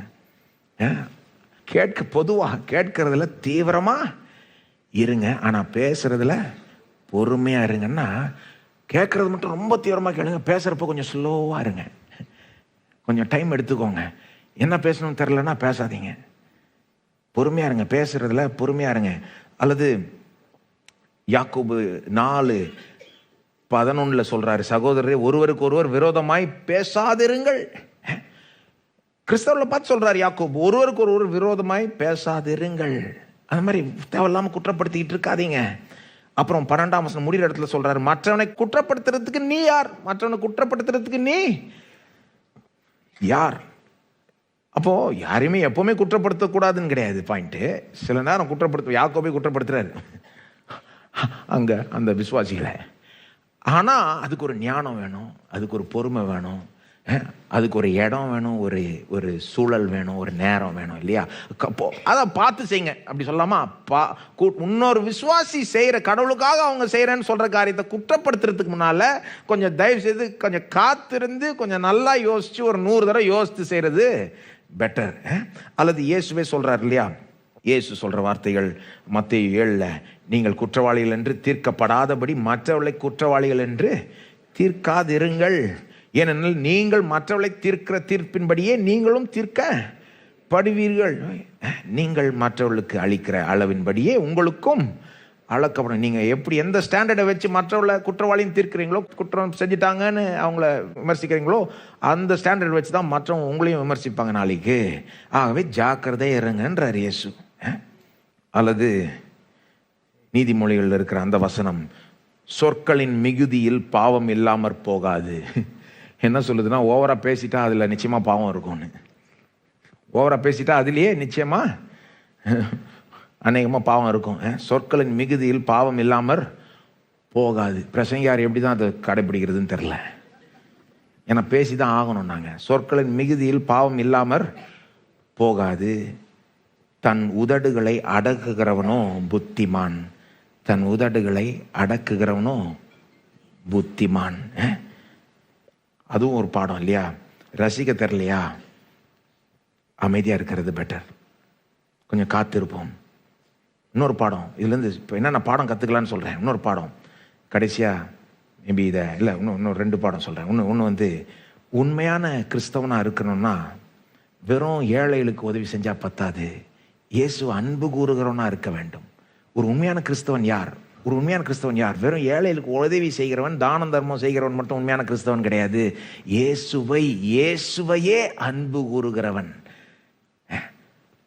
உண்மையான கிறிஸ்தவன் யாரு? வெறும் தானம் தர்மம் செய்கிறவன் மட்டும் இல்ல, இயேசுவையே அன்பு கூறுகிறவன். ஏன் அப்படி சொல்றேன்னா, சில நேரம் அப்படிப்பட்ட அந்த திங்கிங் வந்துருதுல, உலகத்தில் இருக்கு, சபையிலையும் சில நேரம் அப்படி யோசிக்கிறாங்க. எப்படி யோசிக்கிறாங்க? உண்மையான கிறிஸ்தவன் என்னங்க, 4 பேருக்கு உதவி செய்யறது, தான தர்மம் செய்யறது, ஏழைகளுக்கு உதவி செய்யறது, ஒரு கண்ணியமா வாழ்றது, ஒரு டீசெண்டா வாழ்றது, உண்மையை பேசுறது, மாரலான ஒரு லைஃபை வாழ்றது, சமுதாயத்துக்கு ஒரு ஆசீர்வாதமா இருப்பது, அதுதானங்க உண்மையான கிறிஸ்தவன். உங்க இயேசு அப்படிதானங்க இருந்தாரு, அப்படி இருங்க அப்படின்னு உலகமே சொல்லுது. அவ்வளவுதானா உண்மையான கிறிஸ்தவன்? பைபிள் பிரகாரம் ஒருத்தவங்க தான தர்மம் செய்யலாம், ஓரளவுக்கு உண்மையை பேசலாம், ஓரளவுக்கு கண்ணியமாக வாழலாம், சமுதாயத்துக்கு ஆசீர்வாதமாக கூட இருக்கலாம். ஆனால் வெறும் இவ்வளோதான் இருக்குனால அவங்க உண்மையான கிறிஸ்தவர்களாக ஆகிவிட மாட்டாங்க. உண்மையான கிறிஸ்தவர்களுக்கு இயேசுவின் மேலேயே ஒரு அன்பு இருக்கு. இயேசுவின் மேலேயே வெறும் அவர் கொடுத்த போதனைகள் மட்டும் இல்லை, அவருடைய போதனைகள் எனக்கு பிடிக்கும், அவருடைய அந்த டீச்சிங்ஸ்லாம் ரொம்ப நல்லா இருக்கு, அவர் மேலேயே ஒரு அன்பு இருக்கு. உதாரணத்துக்கு உண்மையான கிறிஸ்தவர்களுக்கு இயேசு திரும்ப வரப்போது 2ஆம் வருகையில் அவருடைய முகத்தை பார்ப்போம் என்ற ஒரு ஏக்கம், ஒரு விருப்பம் இருக்கு இல்லையா? அது நீங்க போய் உலகத்தாட்ட சொல்லி பாருங்க, இயேசு வரப்போ நாங்கள் அவருடைய முகத்தை பார்க்க போறோம். அவங்க என்ன சொல்லுவாங்க? முகத்தை பார்த்து என்ன பிரயோஜனம்? அவங்களுக்கு அது பாராட்ட முடியாது. முகத்தை பார்க்கறதுனால என்ன பெரியது? நம்ம குடும்பத்தில் இறந்து போனவங்களை பார்ப்போமா? அதை சொல்லு. ஆனா கிறிஸ்தவனுக்கு அது பத்தாதே, இயேசுனுடைய முகத்தையே பார்க்கணுமே. ஏன்னா இயேசுவின் மேலேயே ஒரு அன்பு இருக்கு, ஒரு பற்று இருக்கு. அது இல்லைன்னா உண்மையான கிறிஸ்தவன்றதுக்கு அடையாளம் இல்லை. உண்மையான கிறிஸ்தவனுக்கு முதல்ல இயேசுவின் மேல அன்பு, அது நிமித்தமாக மற்றவர்கள் மேல ஒரு அன்பு. இயேசுவின் மேல ஏன் அந்த அன்பு? இயேசு அப்படி நேசிச்சார். அதை நான் சொல்ல விரும்பினேன், அதை விட்டுட்டேன் முன்ன. அடுத்து கடைசியா இந்த பாடம் நாம செய்கிற செயலினுடைய உண்மையான வேல்யூ, கடவுளுக்காக நாம செய்கிற செயல்களினுடைய உண்மையான வேல்யூ நமக்கே தெரியாது, பிறகுதான் தெரிய வரும். இந்த அம்மா பாருங்க, அவங்க செஞ்சதனுடைய வேல்யூ அவங்க அன்னைக்கு நினைச்சு கூட பார்த்துருக்க மாட்டாங்க. 2000 வருஷம் கழிச்சு உலகம் எங்கும் அவங்க செஞ்சது இன்னைக்கும் சொல்லப்படும், பேசப்படும் அப்படின்றது அவங்க நினைச்சிருப்பாங்களா? சான்ஸே கிடையாது. அவங்க ஏன் செஞ்சாங்க? இயேசுவின் மேல இருக்கிற அன்புனால அப்படி செஞ்சிட்டாங்க. அவங்க அவங்கள தூண்டி விட்டுச்சு. இயேசுவின் மேல இருக்கிற அந்த விசுவாசமும் அந்த அன்பும் அவங்கள அப்படி செய்யும்படி நடத்துச்சு. அப்படியே போய் செஞ்சாங்க, ரொம்ப யோசிக்காம போய் செஞ்சாங்க. செய்யணுன்றது போல இருந்தது. ஏன்? இயேசுவை நேசிச்சாங்க, செய்யணும்னு போல இருந்தது, செஞ்சாங்க. தலைமுறையா அவங்க செஞ்சதனுடைய இம்பேக்ட் இன்றைக்கும் நாம உணர்கிறோம். அதை பல நேரம் இந்த மாதிரி நடக்குது பாருங்க. கடவுள் நம்மளை செய்யும்படி சில காரியங்களை தூண்டுகிறார் நமக்குள்ள. அவர் பேர்ல நமக்கு இருக்கிற அந்த விசுவாசம், அன்பு நிமித்தமாய் நமக்கு சில காரியங்கள் செய்யணும்னு போல தோணும். அதை போய் செஞ்சிடணும். அப்படியே செய்யும் போது பிறகுதான் தெரியும் அதனுடைய உண்மையான இம்பாக்ட். ஜார்ஜ் விட்ஃபீல்ட போய் முதல் முறை ஓப்பன் ஏர்ல போய் ப்ரீச் பண்ண சொன்னப்போ, ஜார்ஜ் விட்ஃபீல்ட் பல நூற்றாண்டுகள் முன்னால் வாழ்ந்தார் இங்கிலாந்துல. அந்த காலத்தில் ஓப்பன் ஏர் ப்ரீச்சிங்கே நடக்காது. யாருமே அப்படி போய் தெருவில் பிரசங்கிக்க மாட்டாங்க, வயலில் நின்று பிரசங்கிக்க மாட்டாங்க, வெறும் சபையில தான் நடக்கும். ஆனால் அவரை சபையில் விடாதனால அவர் என்ன பண்ணணும்னு ஜபிச்சுட்டு இருக்கப்போ அவருக்கு என்ன பட்டுதுன்னா, சரி போய் அங்கே வெளியே போய் பிரசங்கிப்போம், வயலில் சுவிசேஷம் சொல்லுவோம் அப்படின்னு ஒரு சின்ன ஒரு தாட்டு தான். ஆனா அவருக்கு தெரியல, அதன் மூலமாய் அந்த தேசத்தை ரிவைவல்குள்ளாக நடத்தும்படி தேவன் அதை தூண்டி விட்டார். பிறகுதான் தெரியுது அதனுடைய வேல்யூ. சில நேரம் அப்படி நம்ம தூண்டப்படுறப்போ நம்ம மற்றவங்க இதெல்லாம் செய்யறாங்களான்னு பார்த்துட்டு செய்யாம விட்டுறக்கூடாது. பாருங்க, இந்த அம்மா செஞ்சது வழக்கத்துக்கு மாறான ஒரு செயல். வழக்கத்துக்கு மாறான எல்லாம் செய்யற செயல் கிடையாது, வழக்கத்துக்கு மாறான செயல். ஒருவேளை தேவன் உங்களை இன்னைக்கு கூட தூண்டி விடலாம், வழக்கத்துக்கு மாறான ஒரு காரியத்தை செய்யும்படி உங்களை தூண்டி விடலாம். மற்றவங்க செஞ்சாங்களா இல்லையான்லாம் பார்க்காதீங்க. அவருக்காக செய்யறீங்களா? அவரை நேசிக்கிறதுனால செய்யறீங்களா? அவரை விசுவாசிப்பதன் நிமித்தமாய் செய்யறீங்களா? அவருடைய நாமத்தின் மகிமைக்கென்று செய்யறீங்களா? அப்போ போய் செய்யலாம். ஏன்னா நாளைக்கு அது பயங்கரம் வேற லெவலில் வரும். அது யாருமே அப்படி செய்யலைன்னா கூட பரவாயில்ல. சில நேரம் நாம் என்ன நினச்சிடறோம், மற்றவங்க இப்படி செய்கிறாங்களா, யாருமே இப்படி செய்யலையே, அப்போ நான் மட்டும் எப்படி செய்யறது? ஆனால் எல்லாரும் அப்படி நினச்சிருந்தா எதுவுமே நடந்திருக்காது. ஒன்றும் இல்லைங்க, ஒரு உதாரணம் கொடுக்குற. சண்டே ஸ்கூல் நடக்குது இன்னைக்கு. பிள்ளைகள்லாம் அங்கே சண்டே ஸ்கூல் அமைச்சிருக்காங்க இல்லையா? ஒரு காலத்தில் உங்களுக்கு தெரியுமா, சண்டே ஸ்கூல்னு ஒன்றுமே இல்லையா. பிள்ளைகளுக்கு சண்டே ஸ்கூல்னு வைக்கவே மாட்டாங்களாம். இங்கிலாந்து தேசத்தில் எல்லாம் குடும்பமாக சர்ச் அட்டன் பண்ணிட்டு ஒரு மாதம் மாதிரி நடக்கும். சர்ச்சு அட்டன் பண்ணிட்டு போயிடுவாங்க, அவ்வளோதான். சண்டே ஸ்கூலில் நடக்காது. பிள்ளைகளை தனியாக கொண்டுட்டு போய் அவங்களுக்கு போதிக்கிறதெல்லாம் கிடையாது. இது எப்படி தொடங்குச்சுன்னா, அதில் சிலர் முக்கியமான ரோல் பிளே பண்ணாங்க. ஒரு முக்கியமான நபர் பேர் ராபர்ட் ரைக்ஸ். அவர் சிறையில் ஜெயிலில் இருக்கிறவர்கள் மத்தியிலே ஊழியம் செய்வாராம். ஜெயிலில் இருக்கிறவங்க பயங்கரமான குற்றவாளிகள், அவன் ஜெயிலில் இருக்கிறான். அவனை போய் அவனுக்கு ஊழியம் செஞ்சு சுவிசேஷம் சொல்லி அவனை திருத்த பார்ப்பாரு. அப்புறம் அவருடைய அனுபவம் எப்படி ஆயிடுச்சுன்னா, இவங்களை திருத்துறது எவ்வளோ கஷ்டமாக இருக்கு. இவங்கள்ட்ட மல்லு கொடுக்கறது போல இவங்கெல்லாம் சின்ன பிள்ளைகளா இருக்கிறப்போ அப்பவே பிடிச்சிருந்தா. சர்ச்சுக்கு தானே வரானுங்க, இங்கிலாந்து தேசம் கிறிஸ்தவ தேசம், எல்லாரும் சர்ச்சுக்கு வரானுங்க. கரெக்டா? வரலன்னா உண்டு இல்லைன்னு ஆக்கிடுவாங்க. சர்ச்சுக்கு வராங்க. அப்போ அங்கேயே அவங்கள தனியாக கொண்டு போய் பிள்ளைகளுக்கு ஸ்பெஷலாக நடத்தியிருந்தா இவங்க இப்படி வந்திருக்க மாட்டாங்களே அப்படின்னு ஒரு எண்ணம் அவருக்கு. அங்கேயே பிடிச்சிருக்கலாமேன்ட்டு அவர் என்ன பண்றாரு, அந்த ஐடியாவை ஃபாலோ த்ரூ பண்றாரு. யார்? இங்கிலாந்து தேசத்தில் சண்டே ஸ்கூலே கிடையாது. ஞாயிற்றுக்கிழமை அன்றைக்கு அப்படி பிள்ளைகளுக்கு தனியாக சொல்லித்தர பழக்கம்லாம் கிடையாது. ஆனால் அவர் என்ன பண்ண, சாபத் ஸ்கூல் என்று அந்த பேரில் சொல்ல போன அந்த காலத்தில் வார நாட்களில் பிள்ளைகள் ஸ்கூலுக்கே போக மாட்டாங்களா. முக்கால்வாசி பிள்ளைகள் பணக்காரங்களை தான் போவாங்க. பணக்காரங்களுக்கு தான் அப்படிப்பட்ட படிப்புலாம் இருக்கும். வார நாட்களில் பிள்ளைகள் வேலை செய்ய போவாங்க. ஒரு வயசு வந்துட்டுனா வேலை செய்ய போவாங்க. அதனால் சாபத் டேல மட்டும் ஸ்கூலுக்கு வா அப்படின்னு சொல்லிட்டு சர்ச்சுக்கு வரப்போ பிள்ளைகளை தனியாக வச்சு அவங்களுக்கு சொல்லி கொடுத்து அவங்கள நடத்துகிற அந்த ஒரு பழக்கத்தை ஒரு சிலர் தான் முதல் முறை கொண்டு வந்தாங்க. இன்றைக்கு அவங்க செஞ்சது தான் உலகமே காப்பி அடிக்குது. அவங்க யாரும் செய்யலையே நினைச்சு செய்யாம விட்டுருந்தா அப்படி பார்க்க. விபிஎஸ்லாம் எடுத்துக்கோங்க. ஒரு காலத்தில் அதெல்லாம் செய்யப்படவில்லை. யாரோ ஒருத்தருக்கு ஐடியா தோணுச்சு, ஏன் செய்யக்கூடாது, சும்மா இருக்கிறாங்களே பிள்ளைங்க, அவங்கள கூப்பிட்டு அவங்களுக்கு சுவிசேஷம் சொல்லாமே, அவங்கள கடவுள் காரியம் போதிக்கலாமே அப்படின்னு செஞ்சாங்க. இன்னைக்கு பாருங்க எப்படி இருக்கு. நம்ம சபையில் 2 வாரம் VBS நடத்துகிறோம். 100கணக்கான பிள்ளைகள், எத்தனையோ சபைகள் நடக்குது. உலகம், அதாவது யாராவது ஒருத்தர் முதல்ல செய்கிறாங்க, அப்புறம் மற்றவங்க எல்லாம் காப்பி அடிக்கிறாங்க. ஆகவே தேவன் உங்களை தூண்டி விட்டார்னா, உங்களுக்கு அவருக்காக ஒரு காரியத்தை செய்யணும்னு தோணுச்சுன்னா செஞ்சிருங்க. அதனுடைய வேல்யூ உங்களுக்கே தெரியாது, அதனுடைய இம்பேக்ட் உங்களுக்கே தெரியாது. நாளைக்கு தெரிய வரும், அது வெளிப்படும். தேவன் உங்களை வல்லமையாய் பயன்படுத்துவாராக. தயவு செய்து எழுந்து நிற்போம். ஸ்தோத்திரம் ஆண்டவரே, மை ஸ்தோத்தரிக்கிறோம். அன்புள்ள பரலோக பிதாவே, மை ஸ்தோத்தரிக்கிறோம் ஆண்டவரே, மை ஸ்தோத்தரிக்கிறோம். ஸ்தோத்திரம் ஸ்தோத்திரம். நீர் எவ்வளோ நல்லவர் இயேசுவே, நீர் எவ்வளோ வித்தியாசமானவர். இந்த உலகத்தில் இருக்கிறவங்க மாதிரி நீர் கிடையாது. இந்த உலகத்தை மாதிரி நீர் சிந்திப்பதும் கிடையாது. உம்முடைய சிந்தனை, உம்முடைய வழிகள் மேலானவைகள். உம்முடைய ஞானத்தை எங்களுக்கு தொடர்ந்து வெளிப்படுத்துவீராக. உம்மை போல சிந்திக்க உதவி, நீர் உம்முடைய கண்ணோட்டம் உடையவர்களாய் இருக்க உதவி செய்வீராக. நீர் எப்படி எல்லாத்தையும் பார்க்கிறீரோ அப்படி பார்க்க உதவி செய்வீராக. இந்த உலகத்தில் மக்கள் பார்க்குற மாதிரி கிடையாது, மற்ற கிறிஸ்தவர்கள் கூட பார்க்குற மாதிரி கிடையாது. நீர் உம்முடைய கண்ணோட்டம் எங்களுக்கு வேணும்ப்பா. உம்முடைய கண்ணோட்டம், உம்முடைய ஞானம். ஞானத்தில் குறைவுள்ளவர்கள் நாங்கள், ஞானத்தினால் நிரப்புவீராக. தொடர்ந்து ஞானத்தில் வளரச் செய்வீராக. ஸ்தோத்திரம் ஆண்டவரே. அது மட்டும் இல்லை, இங்கே இருக்கிற அநேகருக்கு ஆண்டவரே புதிய ஐடியாஸை தருவீராக. அவர்களை தூண்டி விடுவீராக. உம்மால் தூண்டப்பட்டு உம்மாக்காக உம்முடைய நாமத்தின் மகிமைக்கென்று உண்மையில இருக்கிற அன்பினால, உன் பேரில் இருக்கிற விசுவாசத்தினால தைரியமாக அவர்கள் போய் செய்யட்டும். அதன் மூலமாய் அநேகர் ஆசீர்வதிக்கப்படட்டும். பெரிய ஒரு இம்பேக்ட் உண்டாகட்டும் இயேசுவின் நாமத்தில். மற்ற விசுவாசிகள் என்ன நினைப்பாங்கன்னு பார்க்காம, மற்றவர்கள் என்ன நினைப்பாங்க அப்படின்லாம் எண்ணாமல், உம்மை பிரியப்படுத்துறதுக்கு, உம்முடைய நாமத்தை கனப்படுத்துறதுக்குனே வாழ செய்யும் ஆண்டவர். ஒவ்வொரு நாளும் உம்முடைய சத்தத்துக்கு செவி கொடுத்து, நீர் என்ன விரும்புகிறீர், உம்மோட க்ளோஸாக இருந்து, உம்மோட ஐக்கியமாக இருந்து, உண்மை அன்பு கூர்ந்து, உம்முடைய அன்பை பெற்று அனுபவிச்சு அப்படி வாழ கிருபை செய்ய ஆண்டவரே. ஸ்தோத்திரம் ஆண்டவரே. தொடர்ந்து எங்களை வழி நடத்தும், ஆசீர்வதியும், பயன்படுத்தும். இயேசுவின் நாமத்தில் ஜெபிக்கிறோம். ஆமென். கர்த்தராகிய இயேசு கிறிஸ்துவனுடைய கிருபையும், பிதாவாகிய தேவனுடைய அன்பும், பரிசுத்த ஆவியானவருடைய ஐக்கியமும் சமாதானமும் நம்மோடு இன்றைக்கும் என்றைக்கும் இருப்பதாக. ஆமென்.